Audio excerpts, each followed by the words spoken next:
Akala mo ba talaga minahal kita, Mercedes? You were just a convenient tool, a temporary solution para hindi tuluyang lumubog sa utang ang Montenegro Logistics. Did you really think a CEO like me would fall for a pathetic, boring accountant like you? Ang mga salitang iyon ay parang isang matalim na balaraw na bumaon sa dibdib ni Mercedes. Nakatayo siya sa gitna ng kanilang marangyang silid sa mansyon ng mga Montenegro, suot pa rin ang kanyang mamahaling wedding lingerie na gawa sa pinakamahusay na seda. Sa kanyang nanginginig na mga kamay, hawak niya ang isang maliit na pulang kahon. Sa loob niyon ay isang tseke na nagkakahalaga ng 50 milyong piso, ang huling bahagi ng kanyang personal na yaman na handa niyang ibigay kay Alejandro upang tuluyang isalba ang kumpanya nito mula sa bangkarote.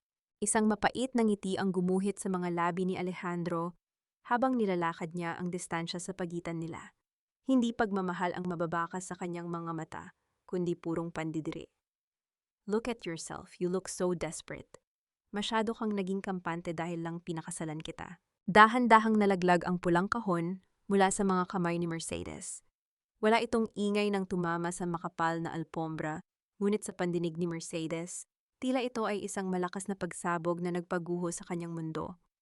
Namamanhid ang kanyang mga daliri at ang hanging pumapasok sa kanyang baga ay tila naging maliliit na bubog na sumusugat sa kanyang lalamunan.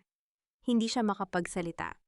Ang bawat tibok ng kanyang puso ay naging isang mabigat na pasanin, tila isang tambol na nagbabadya ng kanyang kamatayan. Bumukas ang pinto ng silid at pumasok ang isang babaeng hinding-hindi niya inaasahan, si Isabella Consunji.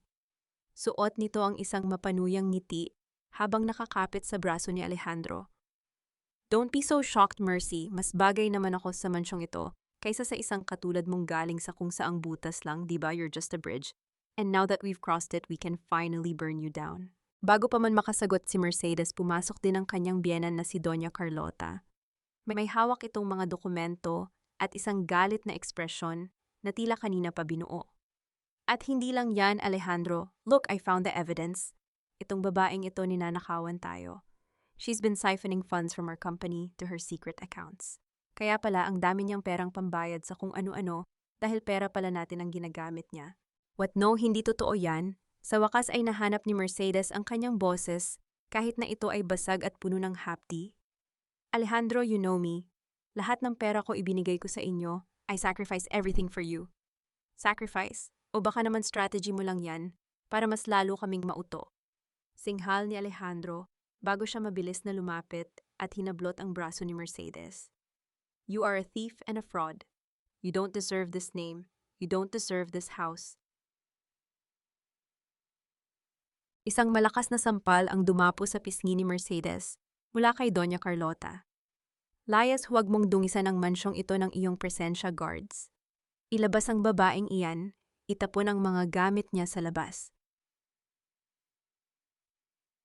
Walang nagawa si Mercedes nang kalad ka rin siya ng mga gwardya palabas ng silid pababa ng malaking hagdanan na dati ay tinahak niya ng may buong pag-asa. Sa bawat baitang tila tinatapak-tapakan ng kanyang dangal. Nang makarating sa labas ng mansyon, marahas siyang itinulak patungo sa malakas na buhos ng ulan. Ang kanyang puting seda ay agad na nabasa at dumikit sa kanyang katawan, tila isang malamig na paalala ng kanyang kabiguan. Sa gitna ng kadiliman at hagupit ng ulan sa Manila, nakatayo si Mercedes sa tapat ng naglalakihang gate ng mansyon. Ang tubig ulan ay humahalo sa kanyang mga luha, ngunit ang kanyang mga mata ay nanatiling nakapako sa bintana ng silid kung saan siya galing. Doon nakita niya ang anino ni na Alejandro at Isabella na magkayakap nagtatawanan sa kanyang kinahinatnan. Biglang kumulo ang kanyang sikmura. Isang matinding kirot ang gumuhit sa kanyang puso na nagpilit sa kanya na mapaluhod sa maputik na kalsada. Napahawak siya sa kanyang tiyan at sa gitna ng lamig isang nakakapanghilakbot na kaisipan ang sumagi sa kanyang isip. Sa gabing ito, kung kailan nawala ang lahat sa kanya, ang kanyang dangal, ang kanyang asawa, at ang kanyang tiwala ay doon pa niya naramdaman ang isang bagong buhay na nagsisimulang mabuo sa loob niya. Paano niya proprotektahan ang isang inosenteng buhay kung siya mismo ay wala nang matitirhan? Bakit tila ang mundo ay pilit siyang dinudurog sa sandaling pinili niyang magmahal ng tapat? At higit sa lahat, hanggang saan ang kayang gagawin ng isang nasugatang reyna kapag ang lahat ng kanyang isinakripisyo ay naging sandata na laban sa kanya. Ang bawat patak ng ulan na tumatama sa balat ni Mercedes ay tila maliliit na karayom na nagnanais na itaboy ang huling init na natitira sa kanyang pagkatao. Nakaluhod siya sa malamig at basang semento ang kanyang mamahaling wedding lingerie, na simbolo sana ng isang bagong simula, ay naging basahan na lamang na bumabalot sa kanyang pighati. Ang dating malinis na puting tela ay puno na ngayon ng putik gaya ng kanyang dangal na niyurakan sa loob ng mansyong iyon. Lord, bakit ano po bang nagawa kong mali? Ang kanyang bulong ay halos hindi marinig sa gitna ng pagngangalit ng panahon. Ang bawat hagulgol niya ay tila sinasakal ng kanyang sariling lalamunan. Naalala niya kung paano siya nagmakaawa sa kanyang ama, ang makapangyarihang si Don Mateo Montesillo, na payagan siyang mamuhay ng simple. Isinuko niya ang kanyang korona para sa isang lalaking akala niya ay siyang magsisilbing kanlungan niya. Ngunit sa dulo, ang kanlungang iyon ay naging isang piitan ng panlilinlang. Sa gitna ng kanyang kawalan ng pag-asa, naramdaman niya ang isang mainit na haplos sa kanyang balikat. Mercy, Diyos ko anak, anong ginawa nila sa'yo? Iminulat ni Mercedes ang kanyang mga mata at nakita ang nag-aalalang mukha ni Yaya Belen. Ang matandang babae na nagsilbi sa mga Montenegro ng ilang dekada ngunit tinanggal ni Doña Carlota noong nakaraang buwan dahil lamang sa pagtatanggol nito sa kanya. May hawak itong kupas na payong pilit na itinatago si Mercedes sa lupit ng ulan. Yayay, wala na. Itinapon nila ako na parang basura. Sabi ni Mercedes ang kanyang boses ay tila isang tuyong dahon na madaling tangayin ng hangin. Humilig siya sa dibdib ng matanda, hinahanap ang kakarampot na kalinga na ipinagkait sa kanya ng kanyang asawa. Tahan na anak, huwag kang susuko, tumingin ka sa akin. Pag-aalo ni Yaya Belen habang pinupunasan ang putik sa mukha ni Mercedes. Hindi ka basura, ikaw ang pinakamabuting tao na nakilala ko sa bahay na yon. Sila ang mawawalan, hindi ikaw. Isang matalim na kirot muli ang gumuhit sa puso ni Mercedes. Napahawak siya ng mahigpit sa braso ni Yaya Belen, ang kanyang mga kuko ay bumaon sa suot nitong lumang cardigan. Yaya, ang tiyan ko, may buhay sa loob ko. Hindi ko pwedeng hayaang mamatay kami rito sa kalsada. Ang buong takot sa mga mata ni Mercedes ay napalitan ng isang kakaibang liwanag, isang apoy na nagsisimulang mag-alab mula sa abo ng kanyang pagkakaapi. Ang kanyang pagiging ina ay unti-unting nangingibabaw sa kanyang pagiging biktima. Hindi na lamang ito tungkol sa kanya. Tungkol na ito sa batang hindi pa isinisilang, ngunit nakatikim na ng lupit ng sariling ama. Tinulungan siya ni Yaya Belen na tumayo. Kahit nanginginig ang kanyang mga tuhod, pilit na itinuwid ni Mercedes ang kanyang likod. Lumingon siya sa huling pagkakataon, sa naglalakihang gate ng mga Montenegro. Ang mansyong iyon na dati ay puno ng kanyang mga pangarap ay isa na lamang libingan ng kanyang mga maling akala. I can't go back to being the Mercy they stepped on, Yaya. Hinding-hindi na nila ako makikitang umiyak muli, mariing sabi ni Mercedes. Ang kanyang Taglish na pananalita ay naging matigas malayo sa malambot na tono ng isang mapagmahal na asawa. They want a thief, then I will take back everything they stole from me, my dignity, my time, and my heart. Dinala siya ni Yaya Belen sa maliit at payak nitong bahay sa isang gilid ng lunsod. Doon sa ilalim ng iisang bumbilya, na kumukurap-kurap na upo si Mercedes sa isang lumang silya. Kinuha niya ang kanyang bag na tanging nailigtas niya sa loob nito. Ay ang kanyang lihim na telepono na tanging ang kanyang pamilya lamang ang nakakaalam ng numero. Sa loob ng 2 taon, pinanatili niyang patay ang teleponong iyon upang patunayan sa kanyang sarili na kaya niyang tumayo sa sariling mga paa. Ngunit ngayon ang pag-iwas ay isa ng karangyaan na hindi niya kayang bayaran. Nanginginig ang kanyang daliri habang pinipindot ang power button. Nang bumukas ang screen, bumungad sa kanya ang wallpaper ng kanyang ama na may kargang isang batang babae siya nung bata pa. Ang luha na kanina pa niya pinipigilan ay muling pumatak, ngunit sa pagkakataong ito, hindi ito luha ng kahinaan. Ilang sandali pa idinial niya ang numero na kabisadong-kabisado ng kanyang puso. Matapos ang 3 ring, isang baritono at makapangyarihang boses ang sumagot sa kabilang linya. Hello, who is this, ma? Tanong ni Don Mateo Montesillo. Ang tono ay puno ng awtoridad, ngunit may bahid ng pangungulila. Huminga ng malalim si Mercedes, pilit na pinatatag ang kanyang boses bago sumagot. Papa, it's me. It's Mercy. Natahimik ang kabilang linya. Ang tanging naririnig na lamang ay ang malakas na pagtibok ng puso ni Mercedes at ang ingay ng mga sasakyan sa labas ng bahay ni Yaya Belen. Mercy anak, nasaan ka? Bakit ngayon ka lang tumawag? Ang boses ng matanda ay biglang naging basag, ang galit ay napalitan ng labis na pag-aalala. Papasunduin niyo po ako. Pagod na po akong maging mahirap. Pagod na po akong maging mabuti sa mga taong walang puso, sabi ni Mercedes habang nakatingin sa kanyang mga kamay na puno ng galos. Gusto ko nang bumalik sa totoong tahanan ko.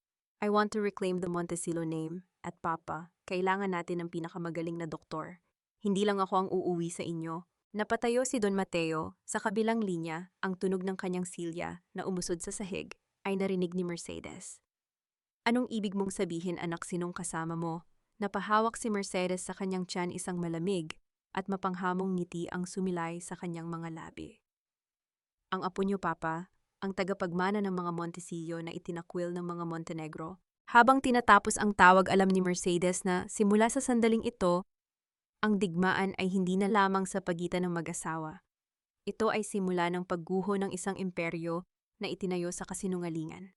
Ngunit sa likod ng kanyang matapang na pahayag, isang tanong ang nanatiling nakatago sa kanyang isipan. Paano kung malaman ni Alejandro ang tungkol sa bata bago pa siya makapaghiganti? At hanggang saan ang kayang gawin ni Mateo, ang abogado na palaging nasa anino, kapag nalaman nitong ang babaeng balak niyang gamitin ay ang tunay na tagapagmana ng Montecillo? Dad, huwag mo nang punasan ang iyong mga luha, Mercedes. Mula sa sandaling ito, ang bawat patak ng iyak mo ay magiging isang malakas na hampas ng alon na lulunod sa mga Montenegro. Ang tinig ni Don Mateo Montecillo ay tila isang malakas na kulog na nagpatahimik sa ingay ng ulan sa labas ng mansion.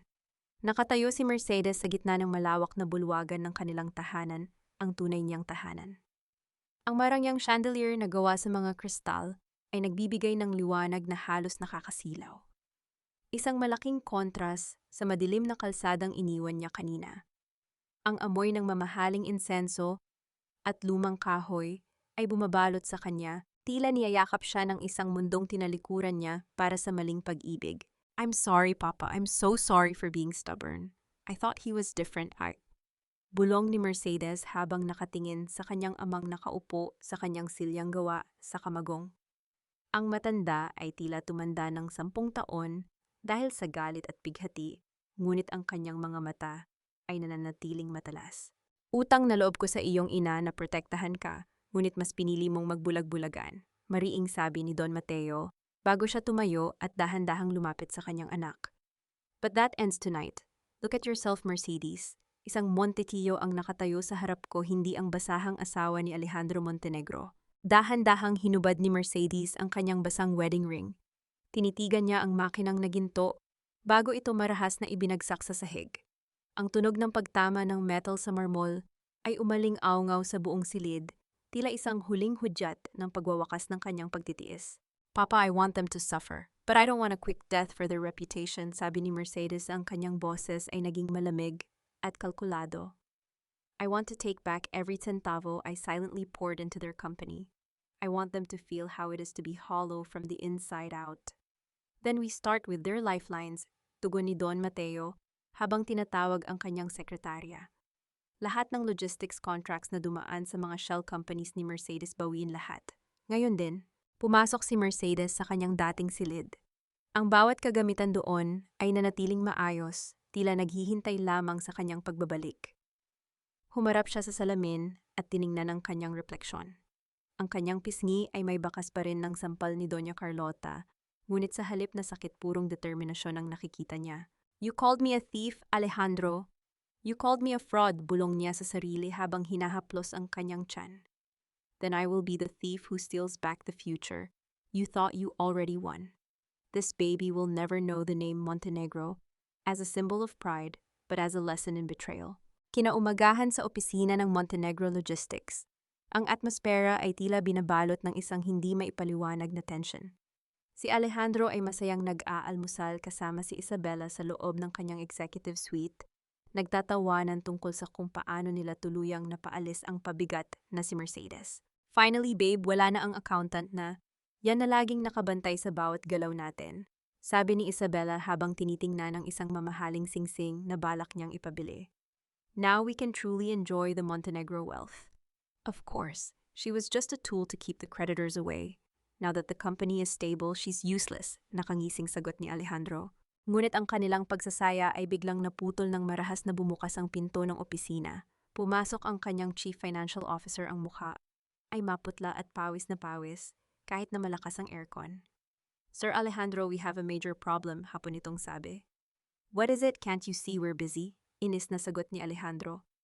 Ang tatlong pinakamalaking shipping partners natin sa Cebu at Davao, sabay-sabay silang nagpadala ng notice of termination. Effective immediately, sir. Napatayo si Alejandro halos matapon ang kanyang kape. What hindi pwede, we have an ironclad contract with them for the next 5 years. Sino ang nag-utos niyan? May kapatahasa. Hindi ko po alam, sir, pero ang sabi nila ang kumpanyang may-ari ng lahat ng warehouses na ginagamit natin, ang Montecillo Holdings. Binili na raw nila ang lahat ng utang natin at sila na ang may-ari ng mga kontrata. At ang utos po mula sa itaas. We are being evicted from all our ports and warehouses within 48 hours. Nabitawan ni Alejandro ang kanyang telepono. Ang tunog ng pagkabasag ng screen nito sa sahig ay tila ang tunog ng pagguho ng kanyang mundo. Montecillo, bakit makikialam ang mga Montecillo sa atin? We don't even know them. Sir, may isa pa po, dagdag ng opisyal ang boses ay nanginginig. Ang lahat ng bank accounts ng kumpanya na ginamit ni Ma'am Mercedes para pondohan ang operations natin noong nakaraang taon, na-freeze na po, accused of unauthorized use of funds by the original owner. Sa gitna ng katahimikan ng opisina, tanging ang malakas na paghinga ni Alejandro ang naririnig. Tiningnan niya si Isabela na ngayon ay tila nawalan na rin ng kulay sa mukha. Ang kapangyarihang akala nila ay hawak na nila ay biglang naglaho na parang bula. Samantala sa isang high-end na cafe sa tapat lamang ng gusali, nakaupo si Mercedes habang nakasuot ng malaking sunglasses at isang eleganteng itim na terno. Hawak niya ang isang tasa ng tsaa, dahan-dahang umiinom habang pinapanood ang kaguluhan sa labas ng gusali ng mga Montenegro. This is just the appetizer, Alejandro, nubulong ni Mercedes sa kanyang sarili. Wait until you find out that the woman you kicked out in the rain is the only one who can sign your salvation. Biglang lumapit ang isang lalaki sa kanyang mesa. Isang lalaking may matikas na tindig at misteryosong ngiti, si Attorney Mateo. You're moving fast, Mercedes. Or should I call you Miss Montecillo? Tanong ni Mateo, ang kanyang boses ay puno ng paghanga ngunit may nakatagong panganib. Tumingin sa kanya si Mercedes, hindi natitinag. I thought you were on their side, Mateo. O baka naman naghahanap ka lang kung saang kampo ang may mas malaking ginto. Naupo si Mateo, sa harap niya ang kanyang mga mata ay tila nagnanais na basahin ang nasa loob ng isipan ni Mercedes. I am on the side of justice, Miss Montecillo, at sa pagkakataong ito mukhang ikaw ang may hawak ng hustisya. Ngunit siguraduhin mong kaya mong panghawakan ang apoy na sinimulan mo. Dahil ang mga Montenegro, hindi sila sumusuko ng walang kinakaladkad pababa. Ngumiti si Mercedes, isang ngiting hindi umabot sa kanyang mga mata. Let them try, pagod na akong matakot. Mas nakakatakot ang isang inang wala nang balak magparaya. Itapon mo lahat yan. Ayokong makakita ng kahit anong bakas ng babaeng yan sa silid na ito. This room belongs to me now, and everything in it should reflect my taste. Hindi ang panlasang palengke ng dati mong asawa. Ang tinig ni Isabela ay matinis at puno ng pagmamayabang habang nakatayo siya sa gitna ng master bedroom nina Alejandro at Mercedes. Hawak niya ang isang mamahaling florera na gawa sa kristal, isang regalo ni Mercedes kay Alejandro noong unang anibersaryo nila, at walang pakundangan itong binitawan sa sahig. Ang tunog ng pagkabasag ng kristal ay umalingaw-ngaw sa buong silid, tila bawat piraso nito ay sumisimbolo sa pagkawasak ng mga alaala ni Mercedes sa bahay na iyon. Babe, dahan-dahan naman, baka masugatan ka, sabi ni Alejandro habang papasok sa silid. Ngunit ang kanyang boses ay walang sigla. Ang kanyang mga mata ay malalim at may madilim na bilog sa ilalim bunga ng ilang gabi nang walang tulog mula nang magsimulang gumuho ang kanyang kumpanya. Who cares about the glass, Alejandro? Look at these clothes, napaka-cheap. How could you even stand sleeping next to her for 2 years? Inis na hinablot ni Isabela ang isang simpleng puting blusa mula sa closet at itinapon ito sa sahig. Tinapakan pa ito ng kanyang matulis na takong. Hindi sumagot si Alejandro. Naupo siya sa dulo ng kama, ang kanyang mga kamay ay nakasapo sa kanyang noo. Sa bawat oras na lumilipas, tila mas lalong humihigpit ang lubid sa kanyang leeg. Ang Montenegro Logistics ay parang isang barkong mabilis na pinapasok ng tubig at wala siyang makitang paraan para itigil ang paglubog nito. Alejandro, are you even listening to me? Sigaw ni Isabela lumapit sa kanya at niyakap siya sa leeg. Don't worry about the business. Once na maipakita natin sa press na tayo na ang magkasama ang mga investors ko sa showbiz ay papasok din. Just smile for the cameras later at the charity gala. Isabella, hindi mo naiintindihan. We are losing millions every day. Ang mga Montecillo, hindi ko alam kung bakit nila tayo binubuli. We are a small fish compared to them. Ang boses ni Alejandro ay nanginginig sa takot at galit. Sa kabilang dako ng mansion sa loob ng maliit na altar, matatagpuan si Doña Carlota. Hawak niya ang kanyang kulay gintong tranghat, ngunit ang kanyang mga labi ay hindi bumibigkas ng dasal. Sa halip, ang kanyang mga mata ay nakapako sa mga bank statements na nakakalat sa kanyang paanan. Lahat ng accounts na inaasahan niyang maglalaman ng milyon-milyong piso mula sa biyahe ni Mercedes ay naka-freeze. Paanong nangyari ito? I personally checked those accounts.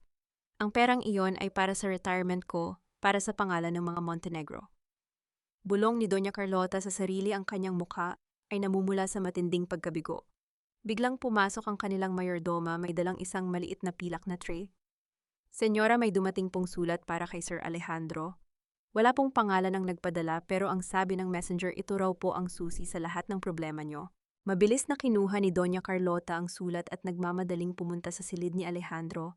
Halos sipain niya ang pinto sa pagmamadali. Alejandro, look, may nagpadala ng sulat.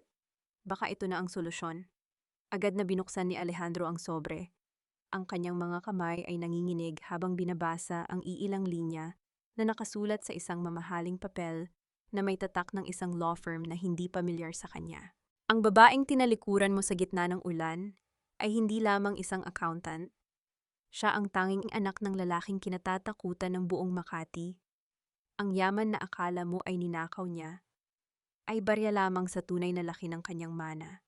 Kung gusto mong isalba ang iyong pangalan, hanapin mo ang Montecillo na itinapon mo. Nabitawan ni Alejandro ang papel. Ang kanyang mukha ay nawalan ng kulay, tila lahat ng dugo ay pumatak sa kanyang mga paa. Ang bawat salita sa sulat ay parang isang sampal na mas masakit pa sa anumang pisikal na saktan. What does it mean, Alejandro? Anong Montecillo? Tanong ni Isabella, kinuha ang sulat at binasa ito. Montecillo si Mercy number. That's impossible. She's poor. She's a nobody. The secret accounts, ang mga warehouses, ang mga shipping lines. Bulong ni Alejandro, ang kanyang boses ay tila galing sa ilalim ng lupa. Kaya pala hindi siya lumaban nang palayasin natin siya. Because she knew I was destroying myself. Hindi totoo yan, sinungaling ang babaeng yan. Sigaw ni Doña Carlota, ngunit ang kanyang boses ay may bahid na ng pag-aalinlangan. Baka gawa-gawa lang niya ito para takutin tayo. Sa sandaling iyon, ang telepono ni Alejandro ay tumunog. Isang unknown number. Sinagot niya ito nang walang pag-aalinlangan, umaasang may himala. Hello, who is this? Tanong niya. Isang pamilyar na tawa ang narinig niya sa kabilang linya, isang tawa na puno ng tamis, ngunit may kasamang lason. Hello, Alejandro. Did you enjoy the crystal glass? Isabella broke earlier. It's a pity. That was an antique from my grandmother's collection. Mercedes. Ang boses ni Alejandro ay parang isang hikbi. Nasaan ka? Ano ang ibig sabihin ng sulat na ito? The letter is just a friendly reminder, Alejandro, na ang asawang inakala mong ginto na nakuha mo sa putik ay ang mismong nagmamay-ari ng lupang kinatatayuan mo ngayon. Prepare your suit for the gala tonight, Alejandro. I want you to look your best when you witness how a real Montecillo ends a common thief's dream. Pinatay ni Mercedes ang tawag. Sa kanyang opisina sa Montecillo Holdings, ibinaba niya ang telepono at tumingin sa labas ng bintana. Nakasuot siya ng isang makinang na terno, na kulay esmeralda, ang kanyang buhok ay maayos na nakaayos. Attorney Mateo, is everything ready? Tanong ni Mercedes nang hindi lumingon. Everything is in place, Mercedes. Ang press, ang mga dokumento at ang mga pulis. Sagot ni Mateo na nakasandal sa pinto, pinapanood ang babaeng tila naging isang ganap na maninila sa loob ng ilang araw. But let me ask you one thing. Are you ready to see him crawl? Because once this starts, there is no turning back. Lumingon si Mercedes, isang matalim na ngiti ang sumilay sa kanyang mga labi. I've been crawling for 2 years for that man, Mateo. It's about time he learns how to do it in front of the whole world. Ngunit sa likod ng kanyang matapang na mukha, naramdaman ni Mercedes ang muling paggalaw sa kanyang sinapupunan. Isang paalala na sa gitna ng kanyang paghihiganti, may isang inosenteng buhay na nakataya. Paano niya mapapanatili ang kanyang katinuan kung sa bawat hakbang niya ay tila mas lalo siyang lumalapit sa kadilimang katulad ng sa mga Montenegro? At ano ang totoong pakay ni Mateo sa likod ng kanyang pagtulong ay tumata? Hindi sapat ang galit para manalo sa giyerang ito, Mercedes. Ang kailangan mo ay isang halimaw na marunong magsuot ng suit at kurbata. At narito ako sa harap mo handang maging sandata mo. Ang boses ni Attorney Mateo ay tila isang malambot na pelus, ngunit sa ilalim niyon ay may talas ng isang labaha. Nakatayo siya sa loob ng library ng mga Montesillo. Ang kanyang mga kamay ay dahan-dahang hinahaplos ang mga gintong ukit sa mga lumang libro. Tumingin si Mercedes sa kanya mula sa kanyang makintab na sapatos hanggang sa kanyang mga matang tila palaging may itinatagong sikreto. Bakit, Mateo? Bakit mo ito ginagawa? Tanong ni Mercedes habang dahan-dahang inilalapag ang kanyang tasa ng tsaa. You were the top lawyer of the Montenegro firm for years. Ikaw ang nag-ayos ng prenuptial agreement namin ni Alejandro. Why the sudden change of heart? Is it because the Montecillo name carries more weight now? Lumakad si Mateo. Patungo sa kanya ang bawat hakbang nito ay walang ingay sa ibabaw ng mapal na alpombra. Huminto siya sa harap ni Mercedes sapat na malapit para maamoy niya ang bango ng kanyang sandalwood na pabango na humahalo sa lamig ng aircon. Ang katapatan ko, Mercedes, ay hindi nabibili ng pangalan. Nabibili ito ng katotohanan. At ang katotohanan ay mas marami akong alam tungkol sa mga Montenegro kaysa sa inaakala mo. Bahagyang lumayo si Mercedes na ramdaman ang mabilis na pagtibok ng kanyang puso. Hindi niya alam kung dahil ba ito sa takot o sa kakaibang karisma ng lalaking ito. Naalala niya noong mga panahong tila wala siyang kakampi sa bahay ng mga Montenegro si Mateo, ang tanging taong hindi siya tinitingnan ng may pangungutya. Ngunit sapat na ba iyon para magtiwala siya ng buo? Sabi nila sa bawat tulong ay may kapalit, bulong ni Mercedes ang kanyang mga daliri ay mahigpit na nakakapit sa kanyang suot na perlas. Anong gusto mo, Mateo, isang pwesto sa Montecillo Holdings? O baka naman, gusto mo ring ang parte ng mga Montenegro na sisirain natin? Isang misteryosong ngiti ang gumuhit sa mga labi ni Mateo. Ang gusto ko ay makitang makuha mo ang hustisyang nararapat sa iyo, ang ibang bagay. Susunod na lang iyon kapag tapos na ang lahat. Iniabot ni Mateo ang isang makapal na folder kay Mercedes. Basahin mo yan. Iyan ang mga dokumento tungkol sa aksidenteng ikinamatay ng ama ni Alejandro, 10 taon na ang nakalilipas. Ang sabi ng media mechanical failure. Pero ayon sa mga lihim na records na itinago ni Doña Carlota, may nagputol ng brake fluid line ng sasakyan bago ito umalis ng mansyon. Nanlaki ang mga mata ni Mercedes habang binubuklat ang mga pahina. Ang kanyang hininga ay tila nagbara sa kanyang dibdib. Ano ibig mong sabihin? Pinatay nila ang sarili nilang kadugo. Hindi ang mga Montenegro, Mercedes. Si Doña Carlota, paglilinaw ni Mateo ang kanyang boses ay naging malamig. Gusto niyang hawakan ang kumpanya ng walang hadlang. At ngayon ginagawa niya rin ang parehong taktika sa iyo. Gagagamitin ka niyang pain para pagtakpan ng mga butas sa kanilang pananalapi. At kapag wala ka ng silbi itatapon ka niya, napahawak si Mercedes sa kanyang tiyan, naramdaman ang isang matalim na kaba. Ang kumpanyang pinag-alayan niya ng 2 taon ng kanyang buhay ay itinayo pala sa ibabaw ng isang malagim na krimen. At ang lalaking pinakakasalan niya, hanggang saan ang alam nito sa madilim na sikreto ng kanyang ina? This is too much, Mateo. If this gets out, hindi lang ang kumpanya ang babagsak. Mabubulok sila sa kulungan. Sabi ni Mercedes, ang kanyang boses ay nanginginig. Exactly, kaya kailangan nating mag-ingat. Sabi ni Mateo, dahan-dahang hinawakan ang kamay ni Mercedes. Ang init ng kanyang palad ay tila nagbigay ng pansamantalang lakas sa kanya.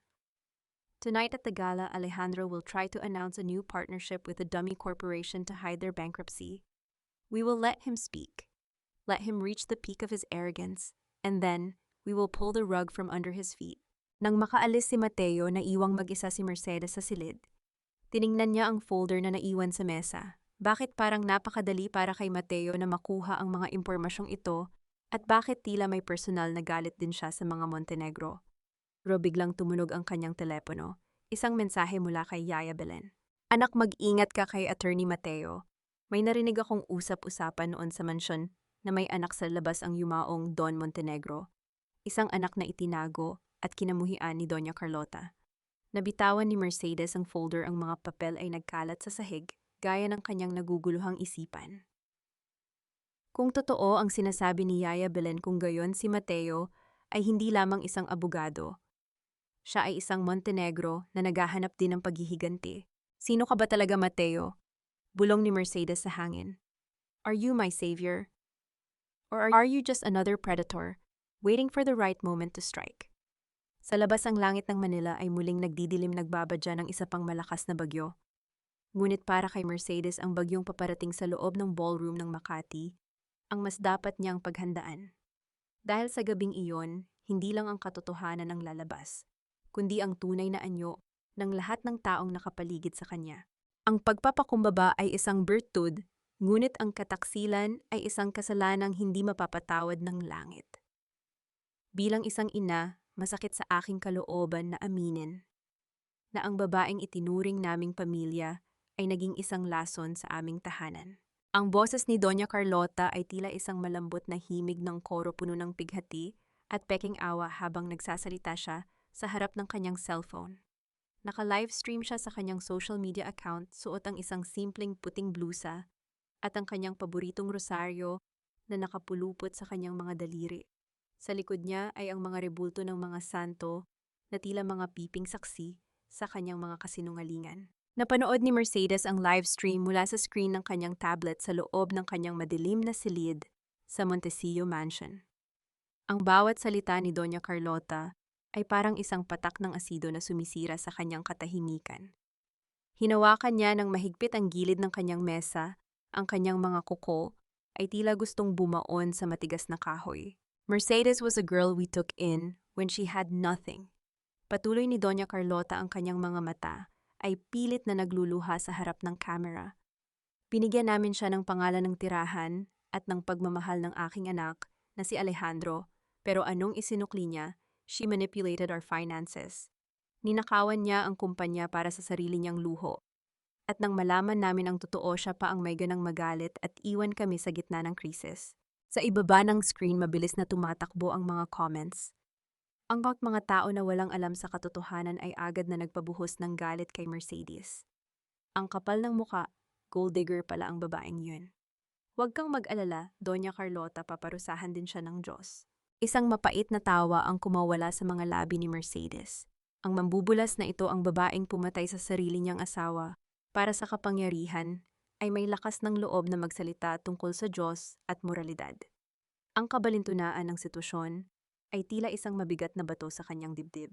Ipinagdarasal ko ang kanyang kaluluwa, sabi ni Doña Carlota bago siya dahan-dahang tumingin ng diretso sa lens ng camera. Tila ba tinitingnan niya si Mercedes sa mga mata. Mercedes, kung nasaan ka man, ibalik mo ang kinuha mo sa amin. Huwag mong hayaang ang kasakiman mo ang sumira sa buhay mo. Marahas na pinatay ni Mercedes ang tablet. Ang katahimikan sa kanyang silid ay naging nakakabingi. Ang kanyang puso ay tumitibok ng mabilis, puno ng adrenaline at puot. Hindi niya akalain na gagamitin ni Doña Carlota ang publiko para tuluyang sirain ang kanyang pagkatao bago pa man siya makapagsimula ng kanyang laban. Samantala, sa isang maliit na tindahan sa tapat ng subdivision ng mga Montenegro, nakaupo si Aling Charing, ang kinatatakutang marites ng lugar. Hawak niya ang kanyang sariling telepono, ngunit hindi lang siya nanonood ng livestream. Kanina pa siya nakamasid sa isang itim na sasakyang nakaparada sa likod ng bahay ni Doña Carlota, isang lugar na hindi nakikita ng mga main camera. Nakita ni Aling Charing ang paglabas ng isang lalaki mula sa backdoor ng mansyon. Kahit madilim, malinaw niyang nakita ang pag-abot ni Doña Carlota ng isang makapal na brown envelope sa lalaki. Isang mabilis na palitan ng mga salita, salit at isang mabilis na pagkakamay. Aba, mukhang hindi lang rosaryo ang hinahawakan ni Senyora ngayon. Bulong ni Aling Charing sa sarili habang mabilis na pinindot ang record button sa kanyang camera. Livestream sa harap, corruption sa likod. Kay galing talagang umarte. Sa loob ng mansyon matapos ang live stream agad na naglaho ang malungkot na mukha ni Doña Carlota. Humarap siya kay Alejandro na kanina pa nakatayo sa anino ng pintuan. Is everything settled, Alejandro? Tanong ng matanda ang kanyang boses ay wala nang bakas ng pighati. Yes, ma. Ang media outlets ay hawak na natin. By tomorrow morning, Mercedes Montecillo will be a household name for a criminal, sagot ni Alejandro. Ngunit may kaba pa rin sa kanyang boses. Pero ma, paano kung lumabas ang mga Montecillo? Paano kung totoong anak siya ni Don Mateo? Don't be a coward, Alejandro, single ni Doña Carlota. Kung anak siya ni Don Mateo, matagal na siyang kinuha ng matandang iyon. Mercedes is just using that name to scare us. Ngayon sa harap ng madla siya, ang kontrabida. At ang mga tao ay palaging kumakampi sa mga nananampalataya. Bumalik si Mercedes sa kanyang pag-aayos para sa gala. Habang pinagmamasdan niya ang kanyang sarili sa salamin, naramdaman niya ang isang mensahe sa kanyang telepono. Isang video mula sa isang unknown sender si Aling Charing. Sa video, malinaw na makikita si Doña Carlota na nag-abot ng pera sa isang lalaki na pamilyar kay Mercedes. Ang lalaking yon ay isa sa mga auditors na nag-certified ng mga fake documents na ginamit laban sa kanya. You want a show, Doña Carlota? Bulong ni Mercedes isang malamig na ngiti ang sumilay sa kanyang mga labi. Then I will give you the grandest performance of your life. Ngunit sa dulo ng video may isang bagay na nakapukaw ng atensyon ni Mercedes. Bago umalis ang lalaki, isang anino ang dumaan sa harap ng kamera ni Aling Charing. Isang lalaking nakatayo sa di kalayuan, pinapanood din ang transaksyon. Ang lalaking iyon ay walang iba kundi si Mateo. Bakit nandoon si Mateo? Alam ba niya ang tungkol sa suhulan? O siya ba ang nag-utos nito? Ang pagtitiwala ni Mercedes ay muling yanig. Sa larong ito, tila ang bawat kakampi ay may sariling laro at ang bawat kaaway ay may suot na maskara ng kabanalan. Ang kanyang huling hakbang bago lumabas ng pinto ay ang paghawak muli sa kanyang tiyan. Baby, huwag kang matatakot. Ang nanay ang maglilinis ng daan para sa'yo, kahit gaano pa kadumi ang mundong ito. Ang bawat pintig na naririnig mula sa monitor ay tila isang marahang katok sa pinto ng buhay, isang ritmo na nagpapaalala kay Mercedes na sa kabila ng lahat ng gulo, may isang himalang nagaganap sa loob niya. Ngunit sa loob ng malamig at payapang silid ng klinika sa Makati, ang tunog na iyon ay tila lalong nagpatingkad sa kanyang kalungkutan. Nakahiga siya sa kama, ang malamig na gel sa kanyang tiyan ay tila isang paalala ng kawalan ng init na dapat ay nanggagaling sa isang katuwang sa buhay. Everything looks stable for now, Mrs. Montenegro. Or should I call you Miss Montecillo? Ang boses ng doktor ay malumanay, puno ng profesionalismo, ngunit may bahid ng simpatya. Montecillo will do, Dr. Santos. Mahinang sagot ni Mercedes. Ang kanyang mga mata ay nakapako sa itim at puting imahe sa screen. Doon ang maliit na tuldok na iyon, ang tanging kayamanan na natitira sa kanya, na hindi kayang nakawin ng kahit sino. The heartbeat is strong but your stress levels are too high, Mercedes. Ang iyong pagbubuntis ay maselan. I can see signs of dehydration and lack of rest. Kung hindi ka mag-iingat, maaaring malagay sa panganib ang bata. Seryosong babala ng doktor habang pinupunasan ang kanyang tiyan. Paglabas ni Mercedes ng klinika, ang init ng araw sa labas ay tila sumasakal sa kanya. Balak sana niyang dumiretso sa sasakyan nang mahagip ng kanyang paningin ang isang pamilyar na figura sa tapat ng isang mamahaling jewelry store sa kalapit na mall. Doon sa likod ng malaking salamin ng tindahan, nakita niya si Alejandro. Nakasuot ito ng isang mamahaling suit, ang kanyang mukha ay maliwanag, at tila walang bakas ng krisis na kinakaharap ng kanilang kumpanya. Sa tabi niya ay si Isabela na lalong nagmukhang makinang sa suot nitong pulang bestida. Nakita ni Mercedes kung paano dahan-dahang isinuot ni Alejandro ang isang kwintas na gawa sa mga diamante sa leeg ni Isabela. Ang bawat galaw ni Alejandro ay puno ng pag-iingat at lambing, ang parehong lambing na ipinadama nito sa kanya noong nangangako pa ito ng habambuhay na katapatan. Nakita niya ang paghalik ni Alejandro sa balikat ni Isabela, isang eksena ng kaligayahan na binayaran ng perang dapat ay pondo para sa mga manggagawa ng Montenegro Logistics. Isang matalim na sakit ang gumuhit sa dibdib ni Mercedes, mas masakit pa sa anumang sampal. Ang perang ginagastos ni Alejandro sa sandaling iyon ay ang huling bahagi ng pautang na personal na pinirmahan ni Mercedes bago ang kanilang kasal. Pinapanood niya ang lalaking mahal niya na winawaldas ang kanyang sakripisyo para sa babaeng sumira sa kanyang pangarap. Ang ganda naman yan, babe. I'm sure lahat ng camera sa gala mamaya ay nakatutok sa akin. Ang tinig ni Isabella ay umabot sa labas matinis at puno ng pagmamayabang. Anything for you, Isabella. Deserve mo ang lahat ng pinakamaganda, hindi tulad ng iba na puro sakit ng ulo lang ang ibinibigay sa akin. Sagot ni Alejandro, ang kanyang boses ay puno ng panunuya na tila ba alam niyang may nakikinig. Napahawak ng mahigpit si Mercedes sa kanyang bag. Ang kanyang mga kuko ay bumaon sa mamahaling balat niyon. Naramdaman niya ang isang patak ng luha na dahan-dahang gumulong sa kanyang pisngi, ang unang patak ng luha mula nang magsimula ang kanyang pagbabalik. Hindi ito luha ng pangungulila, kundi luha ng isang matinding pagkamuhi na unti-unting lumalamon sa kanyang puso. Paano nagagawang tumawa ng isang ama habang ang kanyang anak ay nasa panganib dahil sa stress na idinudulot niya?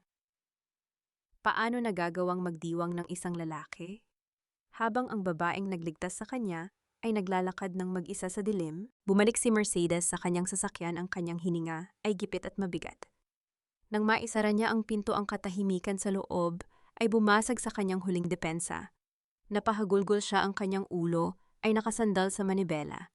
Ang bawat hikbi ay tila isang pagsusuka ng lahat ng laso na itinago niya sa loob ng ilang araw. I'm sorry, baby. I'm so sorry. Bulong niya sa pagitan ng kanyang mga iyak. Huwag kang bibitiw. Pangako gagawin ng nanay ang lahat.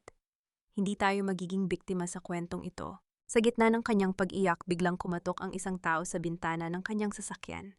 Nagulat si Mercedes at mabilis na pinunasan ang kanyang mukha. Paglingon niya, nakita niya si Attorney Mateo. Ang kanyang mukha ay hindi mababakas ng kahit anong emosyon, ngunit ang kanyang mga mata ay tila nakakaunawa sa lahat ng sakit na pinagdaraanan ni Mercedes. Umiiyak ka na naman ba para sa isang taong hindi marunong tumingin sa halaga mo? Ang boses ni Mateo ay narinig sa pamamagitan ng bahagyang nakabukas na bintana. Hindi ito tungkol sa kanya, Mateo. Matigas na sagot ni Mercedes, kahit nabasag pa rin ang kanyang boses. Kung ganoon, bakit ka nandito? Bakit mo hinahayaan ang sarili mong masaktan sa panunood sa kanila? Binuksan ni Mateo ang pinto ng sasakyan at naupo sa tabi ni Mercedes nang walang paalam. Inabutan niya ito ng isang malinis na panyo. Ang luhang iyan, Mercedes, iyan ang huling kahinaan mo. Pagkatapos nito, wala na dapat silang makuhang kahit ano mula sa iyo. Kahit isang patak ng emosyon. Tinitigan ni Mercedes ang panyong iniabot ni Mateo. Isang katanungan ang muling nabuo sa kanyang isipan. Ang lalaking ito na palaging sumusulpot sa sandaling siya ay pinakamahina. Siya ba ay isang anghel na ipinadala para gabayan siya o isa ring demonyo na naghihintay lang na tuluyan siyang gumuho para makuha ang gusto niya? Dra Santos said, "My pregnancy is delicate, Mateo." Pagtatapat ni Mercedes, ang kanyang boses ay tila isang pagsuko. Napatigil si Mateo.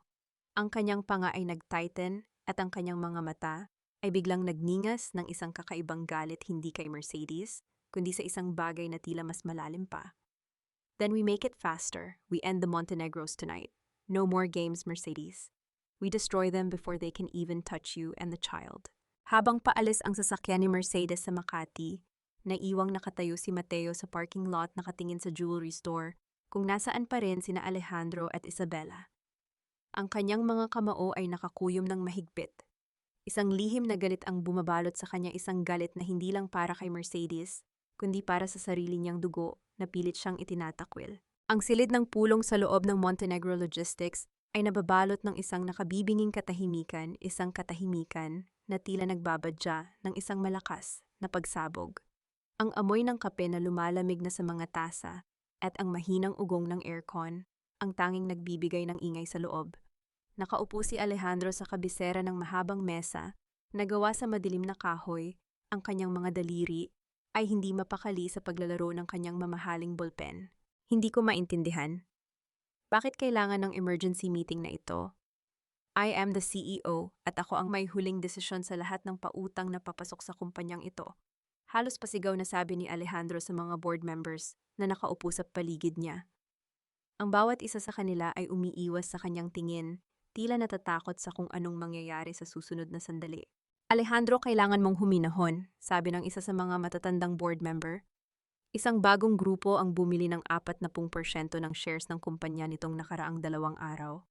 At ayon sa batas ng ating korporasyon, may karapatan silang harangin ang anumang desisyon na makakaapekto sa value ng kanilang investment. Sino ang mga taong ito, bakit hindi sila nagpapakita? Singhal ni Alejandro. Biglang bumukas ang malaking screen sa dulo ng boardroom. Isang madilim na anino ang makikita sa kabilang linya at ang boses na lumabas sa speaker ay tila dumaan sa isang boses na modulator upang itago ang tunay na tono nito. Ngunit sa likod ng distortion ng paraan ng pananalita nito ay may dalang autoridad na hindi matatanggihan. Good morning, Mr. Montenegro. O mas tamang sabihin good morning sa huling araw ng iyong pagiging diktador sa kumpanyang ito. Napatayo si Alejandro, ang kanyang ballpen ay humulog sa sahig nang hindi niya namamalayan. Ang tinta nito ay dahan-dahang kumalat sa puting tile, tila isang mantsa ng dugo. Sino ka? Anong kailangan mo sa amin? Kat, awa. Ang kailangan ko ay katarungan para sa mga taong pinagnakawan mo, Alejandro. Sagot ng boses sa screen. Sinuri namin ang iyong huling financial statement. Ang 50 milyong piso na ipinasok mo noong nakaraang buwan, nasa ng dokumentasyon yan? Kanino galing ang perang iyon? At bakit nakapangalan ito sa isang Mercedes Montecillo na nakasulat sa inyong internal ledger bilang donation? Naramdaman ni Alejandro ang pagtulo ng malamig na pawis sa kanyang batok. Ang pangalang Mercedes ay parang isang multo na biglang sumulpot sa gitna ng sikat ng araw. That is none of your business. Ang perang iyon ay bahagi ng aming operational fund. Maling sagot, Alejandro. Ang boses sa screen ay naging mas matalas. Ang perang iyon ay isang utang na may kaakibat na collateral. At dahil hindi mo nabayaran ang amortization nitong nakaraang linggo, ang Montecillo Holdings ay may karapatan na ngayong kumpiskahin ang iyong pinakamalalaking warehouses sa port area. Hindi pwede, kapag kinuha nyo ang mga warehouses na yon, titigil ang buong operasyon namin. Sigaw ni Alejandro, ang kanyang mukha ay namumula na sa galit at takot. Ganyan talaga ang buhay, Alejandro. Kapag kinuha mo ang hindi sayo, asahan mong kukunin din sayo ang lahat ng mahalaga sa buhay mo. Ang boses ay huminto sandali bago nagpatuloy sa isang tono na tila pamilyar sa pandinig ni Alejandro. Remember what you said to her, na siya ay isang gamit lamang. Ngayon ikaw ang nagmumukhang gamit na itinapon at wala nang pakinabang. Nanigas si Alejandro. Ang paraan ng pagbigkas ng mga salitang itinapon at walang pakinabang ay tila isang malakas na sampal na nagpabalik sa kanya sa gabing pinalayas niya si Mercedes. Ang bawat kataga ay may timpla ng puot na tanging isang taong nasaktan ng husto ang makakagawa. Mercedes, ikaw ba yan? Bulong ni Alejandro, ang kanyang boses ay nanginginig sa hindi maipaliwanag na takot. Ngunit ang screen ay biglang namatay. Ang tanging naiwan ay ang kanyang sariling refleksyon sa madilim na salamin, isang lalaking mukhang matanda, pagod, at unti-unting nawawalan ng lahat. Sa kabilang dako sa loob ng isang pribadong opisina sa Montecillo Building, dahan-dahang hinubad ni Mercedes ang kanyang headset. Ang kanyang mga daliri ay nanginginig pa rin mula sa tension, ngunit ang kanyang mga mata ay nananatiling matigas.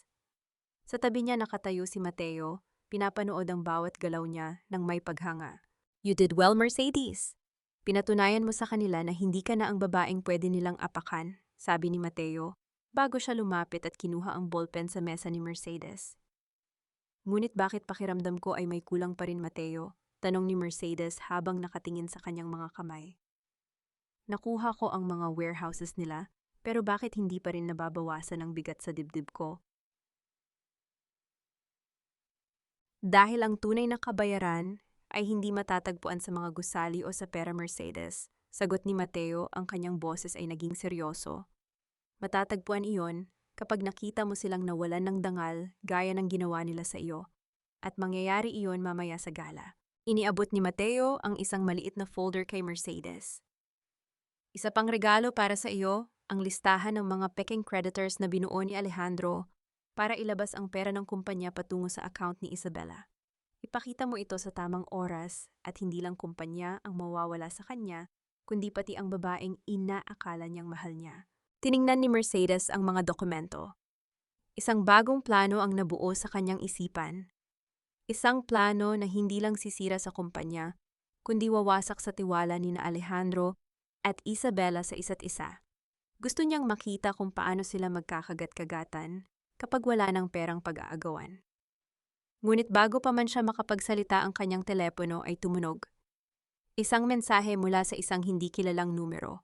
Alam ko ang lihim mo tungkol sa bata Mercedes. Kung ayaw mong malaman ni Alejandro ang katotohanan, magkita tayo sa likod ng ballroom mamaya. Isama mo ang lahat ng ebidensyang hawak mo laban sa mga Montenegro.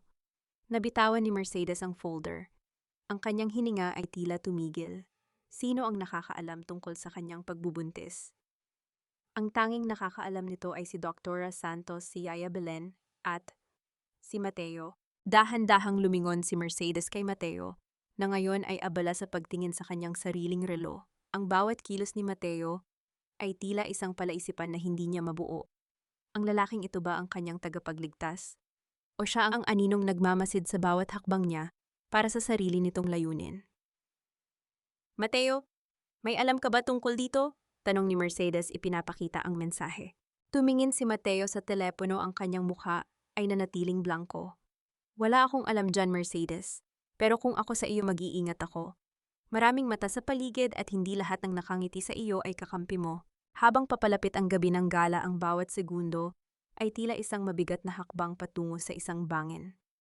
Alam ni Mercedes na sa gabing ito, hindi lang ang korona ng mga Montenegro ang nakataya, kundi ang buhay ng kanyang anak at ang kanyang sariling kinabukasan. Ang bawat lihim ay lalabas at ang bawat pagkakamali ay magkakaroon ng katumbas na presyo. Huwag mong kalimutan, Mercedes. Sa larong ito, ang pinakamalapit na tao sa iyo ang siyang may pinakamahabang patalim na nakatago sa likod. Ang boses ni Mateo ay tila isang malamig na bulong ng hangin sa loob ng dressing room ni Mercedes. Nakatayo siya sa likuran nito habang pinagmamasdan ang refleksyon ng babae sa salamin. Dahan-dahang itinaas ni Mateo ang kanyang kamay ay upang ayusin ang pagkakaipit ng mamahaling kwintas na perlas sa leeg ni Mercedes. Ang init ng kanyang mga daliri na dumidampi sa malamig na balat ng leeg ni Mercedes ay nagpadala ng isang kakaibang kilabot sa buong katawan nito, isang pakiramdam na humahalo sa kaba at sa hindi maipaliwanag na atraksyon. Bakit mo sinasabi sa akin ang lahat ng ito, Mateo? Tanong ni Mercedes, ang kanyang mga mata ay nananatiling nakapako sa refleksyon ni Mateo sa salamin. Are you warning me against others or are you warning me against you? Hindi agad sumagot si Mateo.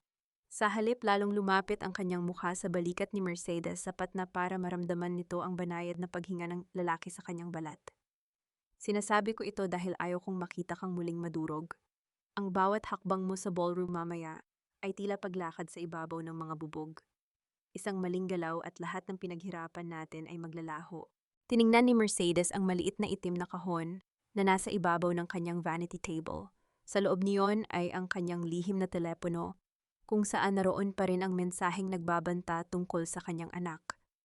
Naramdaman niya ang muling pagkirot ng kanyang tiyan, isang mahinang paalala ng buhay, na pilit niyang itinatago sa mundong puno ng lason. Kung ganoon, patunayan mo sa akin na kaya kitang pagkatiwalaan, hamon ni Mercedes, dahan-dahang humarap kay Mateo. Sino ang nagpadala ng mensaheng ito? Sino ang nakakaalam tungkol sa bata bukod sa akin at sa doktor? Isang pait na ngiti ang gumuhit sa mga labi ni Mateo bago siya dahan-dahang lumayo. Kinuha niya ang kanyang coat at isinuot ito ng may buong gara. Minsan ang katotohanan ay hindi matatagpuan sa mga salita, Mercedes, kundi sa mga anino na pilit nating iniiwasan. Look closely at Alejandro's circle mamaya. Ang taong pinakatahimik ay ang taong may pinakamalaking lihim. Nang makaalis si Mateo, naiwang mag-isa si Mercedes sa gitna ng karangyaan ng kanyang silid.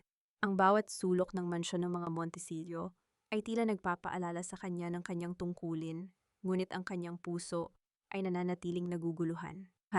Kinuha niya ang kanyang bag, ngunit bago siya lumabas, nahagip ng kanyang paningin ang wallet ni Mateo na naiwan nito sa ibabaw ng sofa sa pagmamadali. Dala ng hindi mapigil na kuryosidad, dahan-dahan itong binuksan ni Mercedes. Sa loob niyon, bukod sa mga credit cards at pera, ay may isang maliit at lumang litrato. Isang larawan ng isang batang lalaki na may kargang sanggol sa harap ng isang luma at kupas na bahay sa probinsya. Sa likod ng litrato, may nakasulat na mga salitang tila matagal nang iginuhit ng isang naghihinagpis na kamay. Para sa aking kapatid ang tunay na tagapagmana ng Montenegro, huwag mong kalimutan ang ating sumpa. Nabitawan ni Mercedes ang wallet. Ang bawat hibla ng kanyang pagkatao ay nanginginig sa takot at pagkabigla. Ang sanggol sa larawan, kahit na malabo na ang kulay, ay may mga mata na katulad ng kay Alejandro. Ngunit ang batang lalaking karga ito, ang mga matang iyon, ay walang iba kundi ang mga mata ni Mateo. Anak sa labas, ang kapatid ni Alejandro, bulong ni Mercedes sa hangin ang kanyang boses, ay tila isang pagsuko. Ang tagapagmana na kinalimutan at itinago. Lahat ng pagtulong ni Mateo, lahat ng impormasyon tungkol sa kumpanya, lahat ng pagpaparamdam ng malasakit ang lahat ba, ay bahagi lamang ng isang mas malaking plano ni Mateo para makuha ang korona ng mga Montenegro. At siya si Mercedes ay isa lamang bang instrumento sa pagitan ng dalawang magkapatid na nag-aagawan sa kapangyarihan. Isang gamit na naman. Ang mapait na kaisipang ito ang nagpaguho sa huling depensa ni Mercedes. Napahawak siya sa kanyang tiyan, naramdaman ang mabilis na pagtibok ng kanyang puso na tila gustong kumawala sa kanyang dibdib. Paano siya lalaban sa gala mamaya? Kung ang taong inaasahan niyang magsisilbing kalasag niya ay ang mismong naglalagay sa kanya sa gitna ng panganib. Paano niya protektahan ang kanyang anak kung ang bawat taong nakapaligid sa kanya ay may kani-kaniyang laro ng paghihiganti? Dahan-dahan siyang tumayo, pinunasan ng kakarampot na luha sa kanyang mga mata, at isinuot ang kanyang maskara ng katapangan. Ang kanyang terno na kulay esmeralda ay tila naging isang baluti na nagbibigay sa kanya ng lakas na hindi niya inaasahang taglay pa niya. Kung ang bawat isa sa inyo ay may laro, kung ganoon ay sisiguraduhin kong ako ang huling tatayo sa entablado maring sabi ni Mercedes sa kanyang reflection.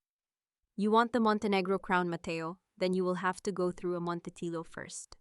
Lumabas siya ng mansyon, ang tunog ng kanyang mga takong sa marmol na sahig ay tila mga hakbang ng isang sundalong patungo sa giyera.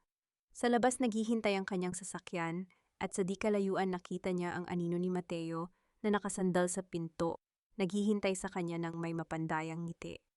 Ngunit ang hindi alam ni Mercedes, sa loob ng sasakyan ni Mateo ay may isa pang teleponong tumutunog. Isang mensahe mula kay Doña Carlota. Everything is ready, Mateo. Tapusin na natin ang babaeng yan mamaya para makuha na natin ang lahat. Ang bawat segundo ay tila isang bitag na unti-unting sumasara. Sino ang tunay na kaaway? Sino ang tunay na kakampi? At sino ang magsisakripisyo sa huli para sa pag-ibig at kapangyarihan? Akala mo ba, Mercedes, ikaw lang ang biktima sa pamilyang ito? Lahat tayo ay may mga sugat na pilit nating itinatago sa ilalim ng mga mamahaling coat na ito. Ang pagkakaiba lang natin, ako ay natutong gawing sandata ang bawat hapdi ng kahapon. Ang boses ni Mateo ay tila isang malamig na hampas ng hangin sa gabi. Matalas at walang bakas ng pagsisisi habang nakatayo siya sa harap ng nakabukas na pinto ng sasakyan.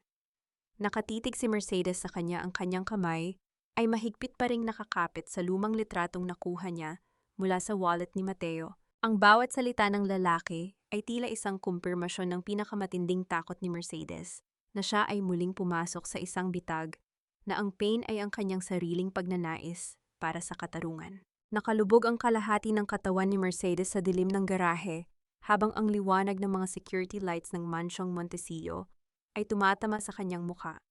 Ang kanyang suot na esmeraldang terno ay tila nawalan ng ningning sa harap ng katotohanan. Ang bawat pintig ng kanyang puso ay naging isang mabigat na pasanin, tila isang babala na ang bawat taong nakapaligid sa kanya ay may kani-kaniyang laro ng anino. Kapatid ka ni Alejandro. Ang bulong ni Mercedes ay tila isang pagsuko basag at puno ng hindi maipaliwanag na pighati. Ang lahat ng ito, ang pagtulong mo sa akin, ang mga impormasyon tungkol sa kumpanya, ginamit mo ako para makuha ang atensyon ng pamilyang nag-itakwil sa iyo. Isang mapait na ngiti ang sumilay sa mga labi ni Mateo bago siya dahan-dahang lumapit. Ang bawat hakbang niya sa semento ay walang ingay, ngunit sa pandinig ni Mercedes, tila ito ay ang tunog ng isang paparating na daluyong. Hindi lang atensyon ang gusto ko, Mercedes. Gusto kong makita ang pagguho ng bawat pader na itinayo ni Doña Carlota. Gusto kong makita ang pagbagsak ng kumpanyang itinayo sa ibabaw ng luha ng aking ina. Kung kailangan kitang gamitin para mangyari iyon gagawin ko.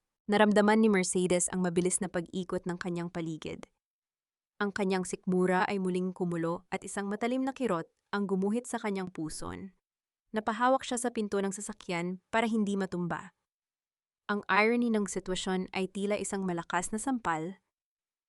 Ang lalaking inakala niyang tagapagligtas niya ay ang mismong tao na may pinakamalalim na ugat sa impyernong nais niyang takasan. Anong balak mo mamaya sa gala? Tanong ni Mercedes pilit na pinapatatag ang kanyang boses kahit na ang kanyang mga daliri ay nanginginig na sa lamig. Sabi ni Yaya Belen may usapan kayo ni Doña Carlota. Are you going to hand me over to them in exchange for your place in the Montenegro legacy? Tumawa si Mateo isang tawang walang katuwaan at puno ng pangungutya. Ang legacy na iyon ay puno ng dugo, Mercedes. Sa tingin mo ba ay gugustuhin ko ang isang trono na gawa sa kasinungalingan? Doña Carlota thinks she can control me because she thinks I'm desperate for her acceptance. Hindi niya alam ang paglapit ko sa kanya ay ang huling pako sa kanyang kabaong. Kinuha ni Mateo ang litrato mula sa kamay ni Mercedes. Tinitigan niya ang imahe ng kanyang sarili noong bata pa na may dalang sanggol. Ang sanggol na ito, si Alejandro. Siya ang itinuturing na prinsipe habang ako ay lumalaking nagtatago sa mga eskinita ng probinsya. Ngayon, Mercedes, tayong dalawa ang maniningil. Huwag kang matakot sa akin. Matakot ka kung hindi mo ako kasama mamaya. Pumasok sila sa loob ng sasakyan. Ang biyahe patungo sa hotel sa Makati ay nababalot ng isang nakabibinging katahimikan. Ang bawat sasakyang dumadaan sa labas at ang mga ilaw ng lungsod ay tila malabong mga anino lamang sa paningin ni Mercedes. Napahawak siya sa kanyang tiyan na ramdaman ang isang mahinang galaw sa loob. Isang paalala na sa gitna ng gyera ng mga higante, may isang maliit na buhay na kailangang makaligtas. Nang makarating sila sa harap ng hotel, ang mga flash ng camera ng mga paparazzi ay agad na bumulaga sa kanila. Ang bawat click ng camera at ang ingay ng mga reporter ay tila mga hudyat ng pagsisimula ng huling kabanata. Lumabas si Mateo at inalok ang kanyang braso kay Mercedes. Go out there and show them who the real queen is, Mercedes Montesillo. Bulong ni Mateo sa kanyang tabi. I'll be in the shadows. Just remember, ang bitag na inihanda nila para sa iyo ay ang bitag na papatay sa kanila. Pagpasok nila sa ballroom, ang lahat ng mata ay lumingon sa kanila. Ang bulong-bulungan ng mga marites ng mataas na lipunan ay tila isang mahinang ugong ng mga bubuyog. Ngunit ang mas nakakuha ng atensyon ni Mercedes ay ang magkapares na nakatayo sa gitna ng ballroom, si Alejandro at Isabela, na kapwa nakasuot ng puti tila mga anghel sa gitna ng kanilang madilim na balak. At sa tabi nila nakatayo si Doña Carlota. May hawak na baso ng champagne at isang ngiti na puno ng tagumpay. Nang makita niya si Mercedes, dahan-dahan siyang lumapit, ang kanyang mga takong ay lumilikha ng isang tila marcha ng kamatayan sa makinis na sahig. Mercedes, ang lakas naman ng loob mong magpakita rito. Matapos ang lahat ng ginawa mo sa amin, ang boses ni Doña Carlota ay sapat na lakas para marinig ng mga taong nakapaligid sa kanila. But I'm glad you're here. Dahil ngayong gabi, hindi lang ang kumpanya ang mawawala sa iyo. Mawawala rin ang huling bagay na pilit mong itinatago. Naramdaman ni Mercedes ang palalamig ng kanyang buong katawan. Tumingin siya kay Mateo, ngunit ang lalaki ay biglang nawala sa kanyang tabi, tila isang aninong tinangay ng hangin. Sa gitna ng ballroom, naiwang mag-isa si Mercedes sa harap ng kanyang mga kaaway, habang ang bawat tao sa paligid ay naghihintay sa kanyang muling pagkadurog. Sino ang nagpadala ng mensahe tungkol sa bata? Si Doña Carlota ba? O baka naman si Mateo na ginagamit ang kanyang anak para mas lalong pasabugin ang tensyon sa pagitan ng pamilya? Ang bawat segundo ay tila isang mabigat na hakbang patungo sa isang bangin na wala nang balikan. Mahiya ka naman sa sarili mo, Mercedes. Pagkatapos mong nakawan ang kumpanya, may gana ka pang magsuot ng ganitong karangya sa harap ng mga taong niloko mo. You are nothing but a thief in an emerald dress. Ang boses ni Doña Carlota ay tila isang matalim na latigo na humahampas sa katahimikan ng ballroom. Nakatayo siya sa harap ni Mercedes, ang kanyang mukha ay puno ng peking puot habang ang mga diamante sa kanyang leeg ay kumikinang sa ilalim ng mga ilaw ng hotel. Sa paligid nila, ang mga matataas na tao ng Makati ay dahan-dahang lumalapit, ang kanilang mga bulong ay tila isang mahinang agos ng tubig na unti-unting lumalakas. Nakatitig si Mercedes sa kanyang biyenan. Nakasuot siya ng isang makinang na terno na gawa sa pinakamahusay na seda. Ang kanyang buhok ay maayos na nakaayos at ang kanyang tindig ay tila isang tunay na reyna. Ngunit sa loob ng kanyang dibdib, ang bawat hininga ay tila isang pakikipaglaban. Ang amoy ng mamahaling pabango at ang usok ng mga pagkain sa paligid ay tila sumasakal sa kanya, nagpapaalala ng kanyang maselan na kalagayan. Naramdaman ni Mercedes ang mabilis na pagtibok ng kanyang puso. Ang kanyang mga daliri ay naging yelo sa lamig at ang kanyang sikmura ay muling bumaligtad. Napahawak siya sa kanyang maliit na clutch bag nang napakahigpit hanggang sa bumabaon na ang mga kuko niya sa balat niyon. Ang bawat mata sa ballroom ay tila mga hukom na handang bumitay sa kanya ng walang paglilitis. At huwag mong isipin na makakatakas ka pa. Dahan-dahang lumapit si Doña Carlota at bumulong sa tenga ni Mercedes isang bulong na tila laso na dumadaloy sa kanyang ugat. Alam ko ang daladala mo sa sinapupunan mo, Mercedes. Isang bastardo na bunga ng iyong katusuhan. Akala mo ba ay hahayaan naming madungisan ng isang katulad mo ang dugong Montenegro? Ang bawat salita ni Doña Carlota ay parang isang karayom na bumaon sa puso ni Mercedes. Ang panlalamig ay umabot hanggang sa kanyang mga tuhod. Tumingin siya sa paligid, hinahanap ang anino ni Mateo, ngunit wala ang lalaki. Ang kanyang tanging kakampi ay biglang naglaho sa sandaling siya ay pinakakailangan nito. Ang pakiramdam ng pag-iisa ay tila isang mabigat na kumot na bumabalot sa kanya sa gitna ng naglalakihang mga ilaw. Ano, Mercedes? Bakit hindi ka makapagsalita? Ang tinig ni Alejandro ay sumingit sa usapan habang lumalapit siya kasama si Isabela. Ibinigay ko sa iyo ang lahat, pero anong ginawa mo? You bit the hand that fed you. At ngayon pati ang pagdadalang tao ay gagamitin mong sandata para makuha ang awa ng publiko. I never stole anything from you, Alejandro. Ang boses ni Mercedes ay lumabas na tila isang mahinang kaluskos, ngunit may talas ng isang patalim. Lahat ng meron ka ngayon, lahat ng kinatatayuan niyo ni na Isabela at Doña Carlota, ay bunga ng aking dugo at pawis. You didn't feed me, I saved you, and you repaid me with betrayal. Isang malakas na tawa ang kumawala kay Isabela, isang tawang tila isang matinis na tunog ng nababasag na baso. Save us, you isang hamak na accountant. Look at the screen, Mercy. Tingnan mo kung paano katatapusin ang katotohanan. Biglang nagdilim ang ballroom at bumukas ang malaking LED screen sa gitna ng entablado. Doon lumitaw ang mga dokumento ng bangko na nagpapakita ng mga transaksyon ni Mercedes patungo sa mga lihim na account, mga dokumentong sadyang minanipula ni na Alejandro at Mateo. Ang mga tao sa paligid ay nagsimulang mag-react. Ang ilan ay nagbubulungan ng masama, ang ilan ay kumukuha ng video gamit ang kanilang mga telepono. Sa gitna ng kaguluhan, nakita ni Mercedes si Mateo na naglalakad patungo sa entablado.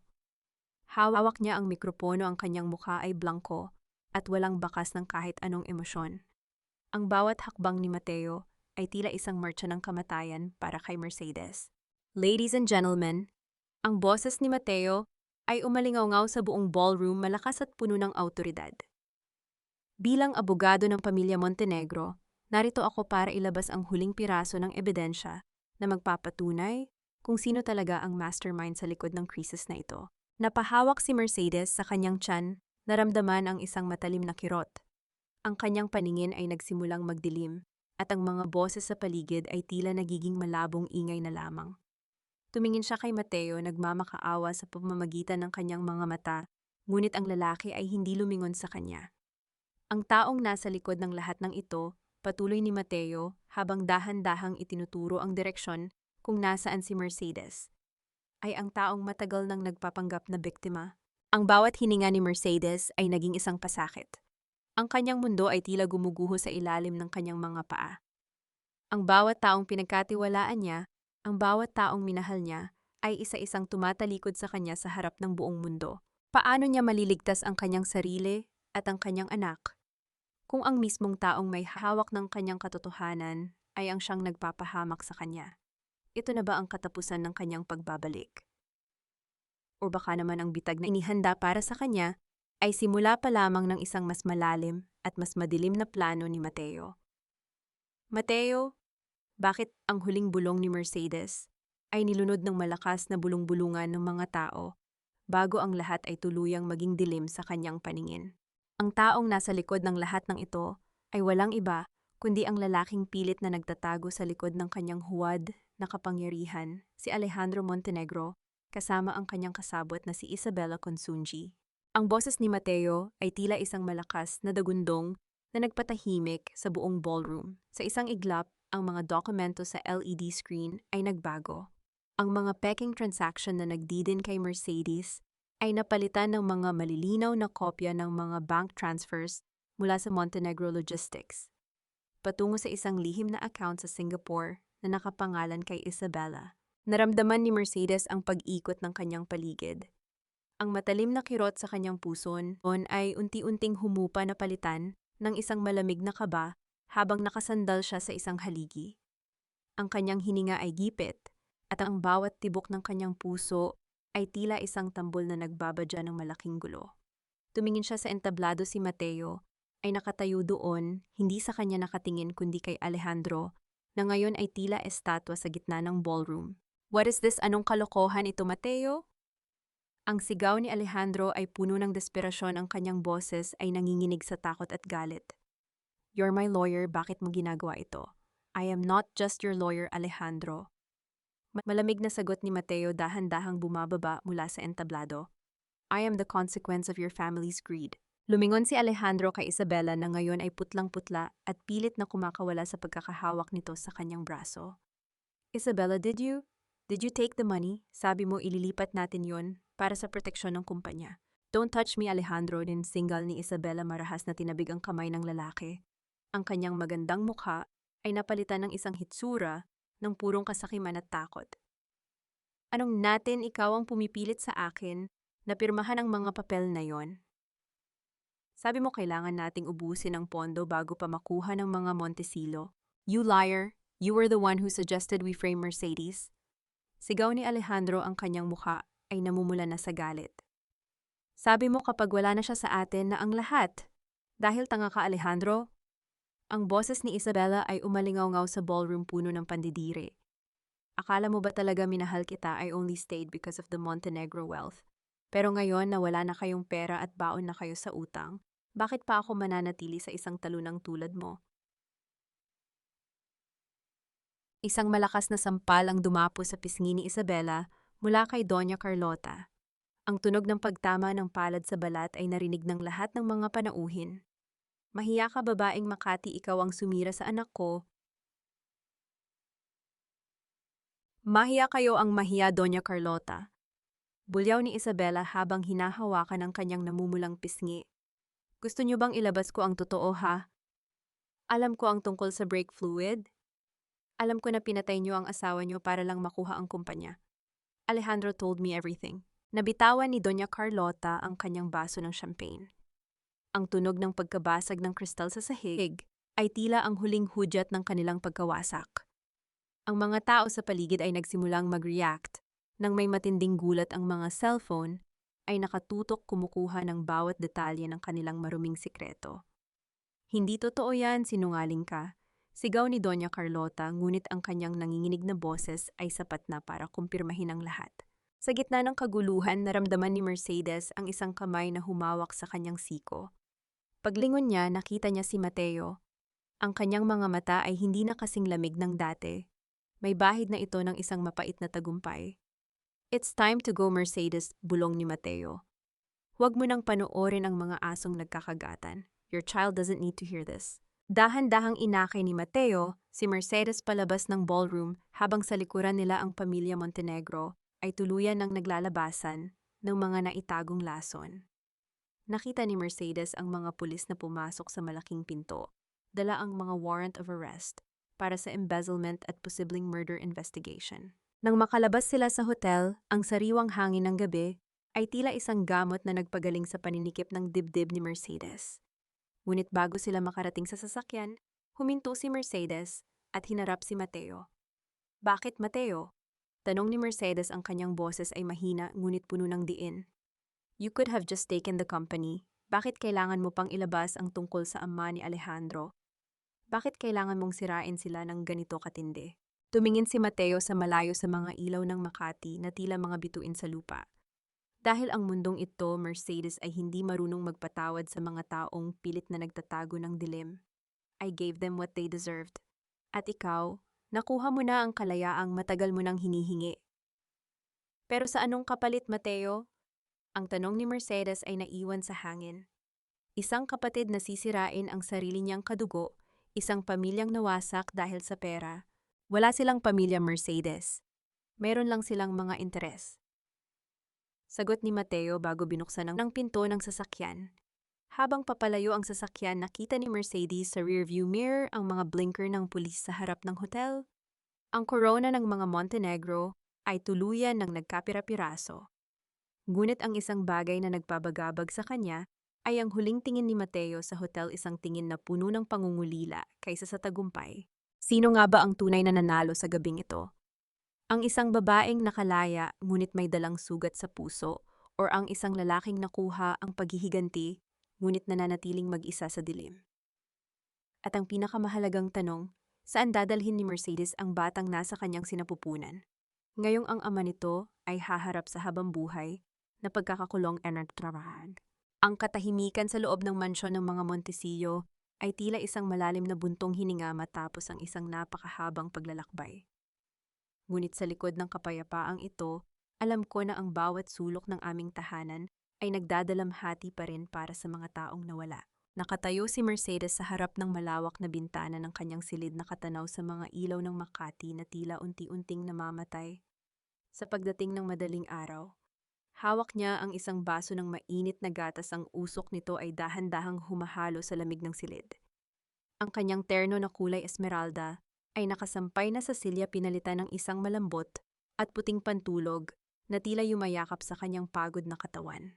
Naramdaman niya ang marahang pagbukas ng pinto. Hindi na niya kailangang lumingon para malaman kung sino ito. Ang mabigat na hakbang sa makapal na alpombra at ang amoy ng tabako ay sapat na para makilala ang kanyang ama. Anak, tapos na ang lahat. Ang boses ni Don Mateo Montesillo ay puno ng kapaguran, ngunit may halong pagmamalaki. Lumapit ang matanda at dahan-dahang ipinatong ang kanyang kamay sa balikat ni Mercedes. Ang mga Montenegro ay nasa kustodya na ng mga pulis.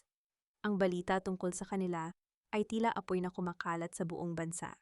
Nakita ko sa balita, papakhaita. Mahinang sagot ni Mercedes. Ang kanyang mga mata ay nananatiling nakapako sa dilim. Nakita ko kung paano kaladkarin si Doña Carlota. Ang kanyang mga kamay na dati ay puro diamante ngayon ay may bakal na nakapulupot. Deserve nila yon, Mercy. Ninakawan kanila hindi lang ng pera kundi ng dignidad, mariing sabi ng ama.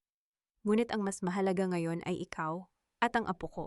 Napahawak si Mercedes sa kanyang tiyan. Ang kaisipang ang kanyang anak ay lalaking may ama na nasa bilangguan ay tila isang mabigat na pasanin. Paano ko sasabihin sa kanya ang lahat? Papa, na ang kanyang ama ay isang lalaking nagtangkang sirain ang sarili niyang asawa. Sasabihin mo ang totoo, ngunit sa tamang panahon, payo ni Don Mateo, bago dahan-dahang lumabas ng silid, upang bigyan ng pagkakataon si Mercedes na mapag-isa. Ngunit ang katahimikan ay muling nabasag nang marinig ni Mercedes ang marahang pagkatok sa kanyang balkonahe. Sa una inakala niyang ito ay guni-guni lamang, ngunit nang lumingon siya, nakita niya ang isang anino sa labas ng salamin, si Attorney Mateo. Dahan-dahang binuksan ni Mercedes ang sliding door. Ang hangin sa labas ay malamig at may dalang amoy ng paparating na ulan. Nakatayo doon si Mateo, ang kanyang kurbata ay maluwag na at ang kanyang mga mata ay puno ng hindi maipaliwanag na pighati. Anong ginagawa mo rito, Mateo? Pwede kang makita ng mga guards ni Papa. Bulong ni Mercedes, ang kanyang puso ay nagsisimulang tumibok ng mabilis. I just wanted to make sure you're okay. Sagot ni Mateo, ang kanyang boses ay tila isang pagsuko. The storm has passed, Mercedes. Pero ang mga labi ng pagkawasak ay narito pa rin. Bakit mo ginawa yon, Mateo? Bakit mo itinaya ang lisensya mo para lang ilabas ang tungkol sa ama ni Alejandro? Tanong ni Mercedes, dahan-dahang lumalapit sa lalaki. Kinuha ni Mateo ang isang maliit na sobre mula sa kanyang bulsa at iniabot ito kay Mercedes. Dahil ang nanay ko, namatay siyang humihingi ng tawad sa isang pamilyang hindi kailanman siya kinilala. Ginawa ko ito para sa kanya, at ginawa ko ito para sa iyo, Dahil ayokong matapos ka sa paraang natapos ang nanay ko. Binuksan ni Mercedes ang sobre. Sa loob niyon ay ang mga dokumento ng paglilipat ng lahat ng natitirang assets ng mga Montenegro patungo sa pangalan ng kanyang anak. Isang trust fund na hindi pwedeng galawin ni Alejandro o ni Doña Carlota. "This is too much, Mateo," sabi ni Mercedes ang kanyang mga mata, ay nagsisimulang mangilid ng luha. "It's not enough to pay for what you lost, but it's a start," sabi ni Mateo bago siya dahan-dahang humawak sa kamay ni Mercedes. Sa pagkakataong ito ang kanyang haplos ay walang halong katusuhan. "I'm leaving, Mercedes. My job here is done." "Saan ka pupunta?" Isang hindi maipaliwanag na takot ang naramdaman ni Mercedes, sa kung saan walang nakakaalam ng pangalang Montenegro o Montecillo. "Kailangan ko ring hanapin ang sarili ko sa labas ng paghihiganting ito." Ang boses ni Mateo ay tila isang pamamaalam na ayaw tanggapin ni Mercedes. Bago pa makapagsalita si Mercedes, dahan-dahang iniyuko ni Mateo ang kanyang ulo at hinalikan ng noo ni Mercedes isang halik na puno ng paggalang at isang pangakong hindi binigkas. Pagkatapos niyon, dahan-dahan siyang tumalikod at naglaho sa dilim ng gabi gaya ng kanyang pagdating. Naiwang mag-isa si Mercedes sa balkonahe, hawak ang mga dokumento ng kanyang kinabukasan. Ngunit sa gitna ng kanyang kalayaan, naramdaman niya ang isang matinding pangungulila. Ang lalaking naging anino niya sa gitna ng giyera ay wala na. Pumasok muli si Mercedes sa loob at tiningnan ang kanyang telepono. Isang mensahe ang dumating mula sa isang hindi kilalang numero sa loob ng bilangguan. Isang voice message mula kay Alejandro. Nanginginig ang kanyang kamay nang pindutin niya ang play button. Ang boses ni Alejandro ay basag puno ng hikbi at pagsisisi. "Mercedes, patawarin mo ako. Hindi ko alam ang ginagawa ko. Please, wag mong hayaang lumaki ang anak ko nang hindi ako kilala. I'm still your husband, Mercy, please." Marahas na pinatay ni Mercedes ang telepono. Ang bawat salita ni Alejandro ay tila isang lason na pilit pa ring kumakapit sa kanya. Tumingin siya sa salamin at nakita ang isang babaeng hindi na marunong matakot. Ang babaeng itinapon sa ulan ay wala na. Ang natitira na lamang ay ang reyna na handang protektahan ang kanyang kaharian. Ngunit ang huling tanong na naiwan sa kanyang isipan ay, sapat na ba ang katarungan para mapunan ang butas sa kanyang puso? O ang tunay na kapayapaan ay matatagpuan lamang kapag natutunan na niyang magpatawad hindi para sa mga Montenegro, kundi para sa kanyang sarili. Ang liwanag ng television sa salas ay tila isang malupit na paalala ng bilis ng pagbabago ng panahon. Sa screen makikita ang mga headline na hindi inakala ng buong Pilipinas na mababasa nila ang pagbagsak ng Imperyong Montenegro. Ang mga larawan ni Alejandro na nakapiring ang mga mata at ni Doña Carlota na pilit itinatago ang mukha sa likod ng kanyang mamahaling pashmina ay paulit-ulit na ipinapalabas. Maging si Isabella Consunji ay hindi nakaligtas. Ang kanyang mga endorsement ay isa-isang nakansela at ang kanyang mga social media accounts ay binaha ng panunumpa mula sa publiko. Nakatitig si Mercedes sa screen, ngunit ang kanyang isipan ay wala sa balita.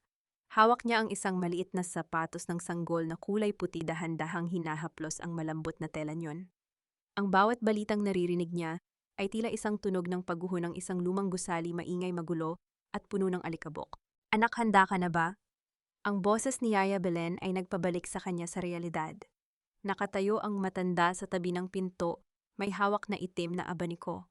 "Sigurado ka bang gusto mong pumunta sa presinto? Maaari namang ang mga abogado na lang ang humarap sa kanila." "Kailangan ko itong gawin, Yaya, para sa katinuan ng isip ko. Para sa huling pagpapaalam sa babaeng naniwala sa mga kasinungalingan nila," sagot ni Mercedes. Ang kanyang boses ay matatag, walang bakas ng pag-aalinlangan. Nang makarating sila sa detention center, ang amoy ng luma at malamig na semento ay tila sumalubong sa kanya ng may kabigatan. Ang bawat hakbang ng kanyang mga takong sa makinis na sahig ay lumilikha ng isang ritmo na tila marcha ng kamatayan para sa kanyang nakaraan. Sa likod ng makapal na salamin, nakita niya si Alejandro. Wala na ang makintab na suit nito. Ang suot niya ngayon ay ang uniforme ng mga bilanggo na kulay kahel. Ang kanyang buhok ay magulo at ang kanyang mukha ay tila isang tuyong lupa na pinabayaan ng ulan. Nang makita niya si Mercedes, biglang nagliwanag ang kanyang mga mata, hindi ng pagmamahal, kundi ng isang desperadong pag-asa. Mercedes, Mercedes, alam ko darating ka. Alam ko hindi mo ako matitisis. Mabilis na sabi ni Alejandro sa intercom. Ang kanyang mga kamay ay pilit na idinidikit sa salamin. Please bawiin mo ang kaso. Sabihin mo sa kanila na nagkamali lang tayo. I will do anything, Mercy. Magpapakasal tayo ulit, bubuo tayo ng pamilya kasama ang anak natin. Tumingin si Mercedes sa kanya nang walang kukurap-kurap. Ang bawat salita ni Alejandro ay tila isang laso na sinusubukan muling pumasok sa kanyang ugat, ngunit sa pagkakataong ito mayroon na siyang panlaban. The child in my womb doesn't have a father named Alejandro Montenegro. Ang ama ng anak ko ay namatay na sa gabing pinalayas mo ako sa ulan. Don't say that, Mercy, mag-isip ka. You're doing this for revenge, pero ang bata ang magdurusa. Sigaw ni Alejandro, ang kanyang boses ay naging matinis at puno ng desperation. What will people say, isang Montecito na may anak sa isang kriminal? Oh, think about your families, Hia. Ang tanging hiya na nararamdaman ko ngayon ay ang katotohanang minahal kita noon. Malamig na tugon ni Mercedes. I didn't come here to save you, Alejandro. I came here to tell you that the trust fund for the child is already sealed. You will never ever touch a single centavo of the Montecillo wealth. At ang pangalan mo, buburahin ko iyon sa birth certificate ng anak ko. Bago pa makasagot si Alejandro, tumayo na si Mercedes. Ngunit bago siya tuluyang lumisan, isang pamilyar na boses ang narinig niya mula sa kabilang selda. Si Doña Carlota. Nakatayo ang matanda sa sulok, hawak pa rin ang kanyang gintong rosaryo. Ngunit ang kanyang mga mata ay blanko, tila nawala na sa katinuan. Ang rosaryo, nasaan ang rosaryo ko? Kailangan kong magdasal para sa kaligtasan ng pamilya ko. Bakit ang dilim? Bakit ayaw bumukas ng ilaw? Isang matinding pait ang naramdaman ni Mercedes. Ang babaeng dati ay naghahari-harian sa mansyon ngayon ay tila isang aninong naliligaw sa sarili nitong kadiliman. Ito ang huling mukha ng kasamaang pilit siyang dinurog, isang matandang babaeng iniwan ng lahat ng kanyang kapangyarihan. Paglabas ni Mercedes sa presinto, ang sariwang hangin ay muling humampas sa kanyang mukha. Ngunit sa pagkakataong ito, naramdaman niya ang isang matalim na kirot sa kanyang tiyan, isang kirot na hindi katulad ng mga nararamdaman niya noon. Napahawak siya sa pader, ang kanyang hininga ay naging mabilis at kipit. Mercedes, anak, anong nangyayari? Ang boses ni Yaya Belen ay puno ng takot. Yaya, ang tiyan ko, ang sakit. Bulong ni Mercedes, ang kanyang paningin ay nagsisimulang maging malabo. Sa gitna ng kanyang paghihirap, isang sasakyan ang mabilis na huminto sa harap nila. Bumukas ang pinto at lumabas ang isang tao na hindi niya inaasahang makikita pa muli. Hindi ito ang kanyang ama at hindi rin ito ang mga pulis. Isabella. Ang bulong ni Mercedes ay nilunod ng tunog ng mabilis na pagtibok ng kanyang puso. Nakatayo si Isabella sa harap niya, ang kanyang mukha ay puno ng galit at desperasyon. May hawak siyang isang sobre at isang itim na bagay na itinago niya sa likod ng kanyang damit. Akala mo ba hahayaan kitang manalo ng ganito lang if I'm going down? Mercedes, I'm taking everything you love with me. Ang bawat segundo ay tila naging isang oras. Ang panganib ay hindi na lamang tungkol sa pera o reputasyon. Tungkol na ito sa buhay at kamatayan sa gitna ng sikat ng araw. Wala na akong pakialam kung mabulok ako sa kulungan. Mercedes, sinira mo ang buhay ko. Nawala ang career ko. Ang pangalan ko, lahat. Kung babagsak ako, sisiguraduhin kong wala ka ring babalikang bukas. Ang boses ni Isabella ay tila isang matinis na haginit ng apoy, puno ng desperasyon at baliw na paghihiganti habang humahakbang siya palapit kay Mercedes. Ang kanyang mga mata na dati ay puno ng ningning sa harap ng kamera ngayon ay tila dalawang madilim na balon ng pot. Hawak niya ang isang bote ng asido, ang kanyang mga kamay ay nanginginig sa tindi ng kanyang galit. Sa likuran niya, ang mga reporter na kanina lang ay naghihintay ng balita ay nagsimulang magkagulo. Ang mga camera ay nakatutok na sa panibagong trahedyang ito. Napahawak si Mercedes sa pader ng presinto, ang kanyang katawan ay tila tinatraydo siya sa pinakamahalagang sandali. Ang matalim na kirot sa kanyang puson ay tila isang babala na hindi na niya kayang baliwalain. Ang pawis ay dahan-dahang gumugulong mula sa kanyang noo, humahalo sa lamig ng kanyang takot. Ang bawat hininga niya ay gipit, tila may isang mabigat na kamay na sumasakal sa kanyang dibdib. Isabella, huwag! Ang bata! Walang kasalanan ng bata. Ang bulong ni Mercedes ay halos hindi marinig ang kanyang boses, ay tila isang pagsamo sa gitna ng unos. Ang bata iyan ang dahilan kung bakit ka nananatiling reyna. Di ba iyan ang alas mo? Singhal ni Isabela habang itataas na ang bote. Kapag nawala yan at kapag nawala ang ganda ng mukhang yan, tingnan natin kung may Montecillo pang tatanggap sa iyo. Ngunit bago pa man maihagis ni Isabela ang likido, isang mabilis na anino ang humarang sa pagitan nila. Hindi ito si Mateo at hindi rin ang kanyang ama. Ang mga pulis na kanina ay nagbabantay sa loob ay mabilis na lumabas dahil sa ingay. Isang malakas na pagkakahawak sa braso ni Isabela ang nagpatigil sa kanya at ang bote ay nalaglag sa semento, lumikha ng isang nakakatakot na usok at amoy ng sunog na kemikal habang kumakalat ito sa sahig. Bitawan niyo ako! Bitawan niyo ako! Ang tili ni Isabela ay tila isang hayop na nasugatan habang pilit siyang idinidirekta ng mga pulis sa lupa. Ang kanyang mga pangarap na maging reyna ng television ay tuluyan ng naglaho sa gitna ng putik at kahihiyan sa harap ng mga kamera ng mismong media na dati ay sumasamba sa kanya. Naramdaman ni Mercedes ang paglambot ng kanyang mga tuhod. Ang lahat ng lakas na itinago niya para sa paghihiganti ay tila biglang naglaho. Dahan-dahan siyang napaupo sa sahig, ang kanyang paningin ay nagsisimulang malunod sa dilim. Ang huling nakita niya ay ang nag-aalalang mukha ni Yaya Belen at ang mga ilaw ng ambulansya na paparating. Sa loob ng Makati Medical Center, ang katahimikan ay tila isang mabigat na pasanin. Nakahiga si Mercedes sa puting kama, ang mga tubo at monitor sa kanyang paligid ay lumilikha ng isang ritmo ng buhay na tila marupok. Sa labas ng silid, ang balita tungkol sa tangkang pagpatay ni Isabela ay naging mitya ng huling pagbagsak ng mga Montenegro. Ang bawat koneksyon ni Alejandro sa mga illegal na transaction ni Isabela ay isa-isang lumabas. Ang karma ay tila isang daluyong na walang pinipiling ano rin. Mercedes, gising ka na.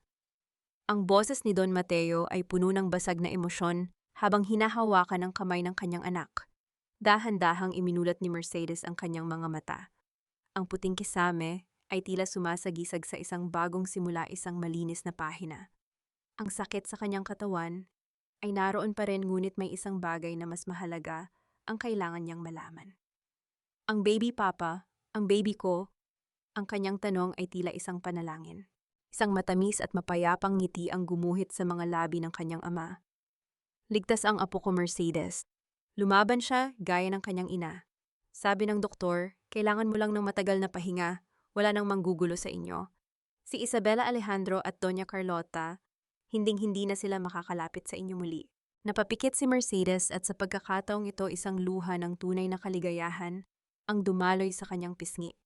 Ang bawat hapdi ng kahapon, ang bawat sampal, at ang bawat ulan na kanyang tiniis, ay tila nagbunga ng isang kapayapaang ang hindi niya inakalang makakamit pa niya. Sa telebisyon sa loob ng silid, isang huling balita ang lumabas. Ang hatol sa pamilya Montenegro ay habang-buhay na pagkakakulong para sa kasong murder at embezzlement. Si Isabela naman ay nahaharap sa kasong frustrated murder. Ang kumpanyang Montenegro Logistics ay tuluyan ng idineklarang bangkarote at isa sa ilalim sa liquidation upang bayaran ang mga naaping manggagawa. Tapos na, Papa, tapos na ang lahat, bulong ni Mercedes habang hinahaplos ang kanyang tiyan. Ang bagyo sa labas ay humupa na at ang sikat ng araw sa Makati ay dahan-dahang pumasok sa bintana, tila isang pangako ng isang bagong umaga. Ngunit sa gitna ng kanyang kagalakan, may isang anino pa ring nanatili sa kanyang isipan. Isang lalaking nagbigay sa kanya ng lakas, ngunit piniling maglaho. Nasaan na si Mateo? Nakamit din ba niya ang kapayapaang hinahanap niya, o ang kanyang paghihiganti ay naging isang pitan din para sa kanya? Ang bawat pilat sa aking katawan at bawat sakit sa aking puso ay tila mga tuyong dahon na nililipad ng hangin ng pagbabago. Hindi na ako ang babaeng pinalayas sa gitna ng ulan. Ako na ang babaeng nagmamay-ari ng sarili niyang langit. Ang boses ni Mercedes ay tila isang marahang awit ng pasasalamat habang nakaupo siya sa isang tumba-tumba sa balkonahe ng kanilang bahay bakasyunan sa Batangas. Sa harap niya, ang asul na dagat ay dahan-dahang humahalik sa pampang, ang tunog ng mga alon ay tila isang ritmong nagpapatulog sa anumang natitirang galit sa kanyang dibdib. Ang sikat ng araw sa umagang iyon ay hindi nakakasilaw, kundi tila isang mainit na yakap na nagpaparamdam na ang lahat ay maayos na. Nakahawak si Mercedes sa kanyang malaking tiyan.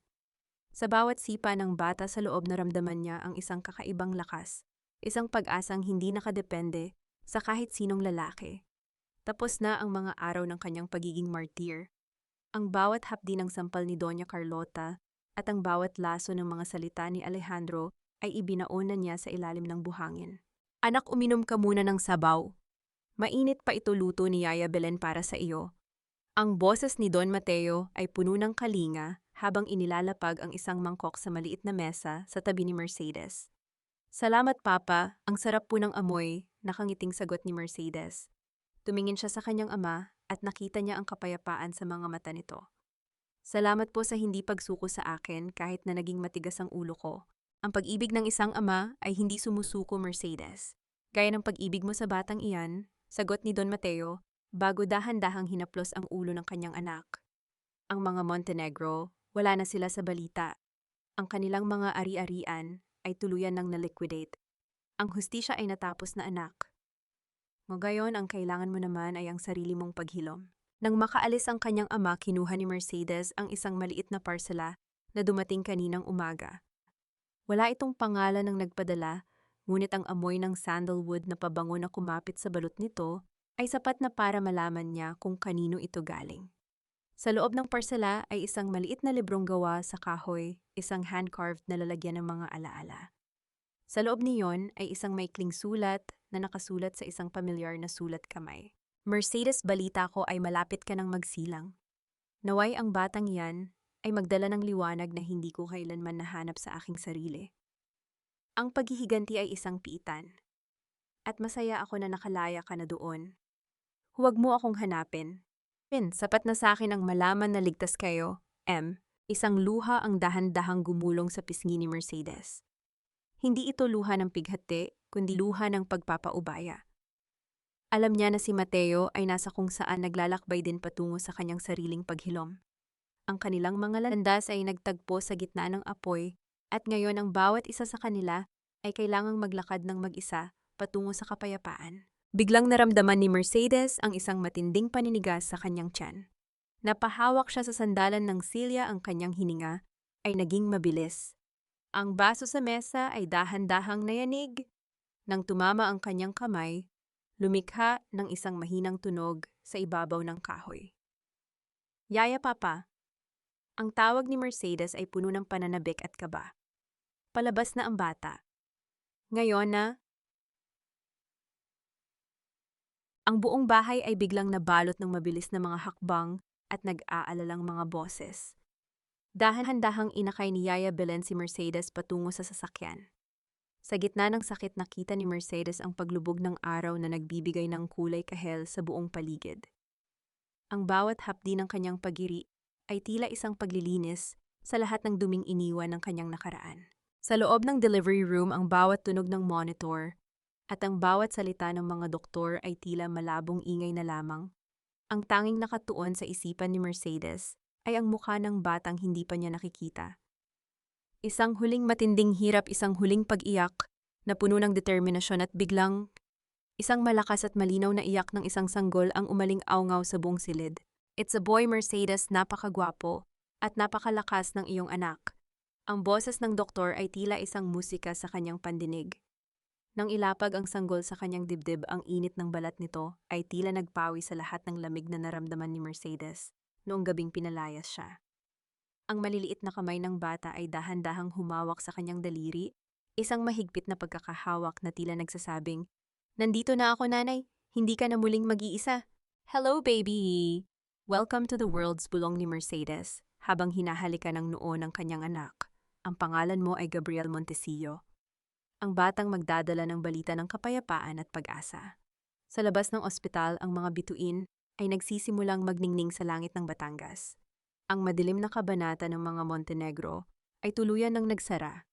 Ang babaeng nasugatan ay naging isang ina at ang inang iyon ay nakahanap ng isang dahilan para muling maniwala sa kagandahan ng buhay. Ang taghilom ay hindi nangangahulugang mawawala ang mga sugat. Nangangahulugan ito na ang mga sugat ay naging bahagi na ng iyong kwento ng tagumpay. At sa gabing iyon, habang kapwa sila natutulog ng kanyang anak, alam ni Mercedes na sa wakas nahanap na niya ang tunay na kayamanan, isang pag-ibig na hindi nang hihingi ng kapalit at isang buhay na malaya sa anumang tanikala ng kahapon. Ing simoy ng hangin sa dalampasigan ng Batangas ay may dalang amoy ng asin at kalayaan. 5 taon na ang nakalilipas mula nang gumuho ang mundong inakala ni Mercedes ay kanyang tadhana. Ngayon habang pinagmamasdan niya ang paglubog ng araw, hindi na pighati ang hatid nito sa kanya, kundi ang pangako ng isang mapayapang gabi. Ang dating sugatang babae na itinapon sa ulan ay isa ng ganap na reyna ng kanyang sariling buhay. May korona na hindi gawa sa diamante kundi sa katatagan at dangal. Mamalok ang laki ng sandcastle na ginawa namin ni Lolo. Ang masayang tinig ni Gabriel ay umaling-aungaw sa paligid. Ang 5 taong gulang na bata ay mabilis na tumakbo patungo kay Mercedes. Ang kanyang mga paa ay lumilikha ng maliliit na marka sa basang buhangin. Yumuko si Mercedes at sinalubong ang kanyang anak ng isang mahigpit na yakap. Sa bawat pagtititig niya sa mga mata ni Gabriel, nakikita niya ang isang bahagi ng nakaraan. Ang mga mata nito ay katulad ng kay Alejandro, ngunit ang ngiti nito ay puno ng kabutihang loob ni Don Mateo. Ang bata ay lumaking hindi kailanman nakaramdam ng kakulangan dahil ang pag-ibig na ibinigay ni Mercedes ay higit pa sa sapat upang punan ang anumang puwang. Napakaganda, anak. Gaya mo matatag ang pundasyon ng castle mo, nakangiting sabi ni Mercedes habang hinahaplos ang buhok ng bata. Lumapit si Don Mateo, bakas sa kanyang mukha ang tunay na kaligayahan na hindi kailanman matutumbasan ng anumang yaman ng Montecillo Holdings. Sabi ko sa kanya, kailangang malalim ang baon sa buhangin para hindi tangayin ng alon. Parang tayo, di ba, Mercy? Isang matamis na ngiti ang isinagot ni Mercedes sa kanyang ama. Sa mga nakaraang taon, napatunayan niya na ang tunay na pundasyon ng isang pamilya ay hindi ang pangalan o ang dugo, kundi ang katapatan at ang kakayahang tumayo muli matapos ang bawat pagkabigo. Sa kabilang dako ng bansa sa loob ng pader ng bilangguan, ang pangalang Montenegro ay isa na lamang madilim na alaala. Ayon sa huling balitang natanggap ni Mercedes, si Doña Carlota ay tuluyan ng nawala sa katinuan, palaging bumubulong sa hangin tungkol sa mga diamanteng naging bato. Si Alejandro naman ay nananatiling bilanggo ng kanyang sariling pagsisisi, patuloy na nagpapadala ng mga sulat na hindi kailanman binubuksan ni Mercedes. Para sa kanya, ang pagpapatawad ay hindi nangangahulugang pagbabalik sa nakaraan. Ito ay ang pagpapalaya sa sarili mula sa bigat ng galit upang makalakad ng magaan patungo sa hinaharap. Nang gabi ring iyon, habang natutulog na si Gabriel, nakatanggap si Mercedes ng isang postcard mula sa ibang bansa. Walang nakasulat na mensahe, isa lamang larawan ng isang payapang bundok sa Switzerland. Ngunit sa likod niyon, may isang maliit na marka ng isang agila, ang simbolo na tanging sila lamang ni Mateo ang nakakaalam. Alam ni Mercedes na sa malayo ang lalaking naging anino niya sa dilim ay nahanap na rin ang kanyang sariling liwanag.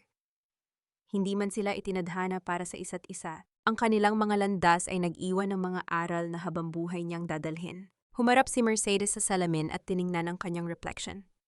Wala na ang mga bakas ng stress at takot.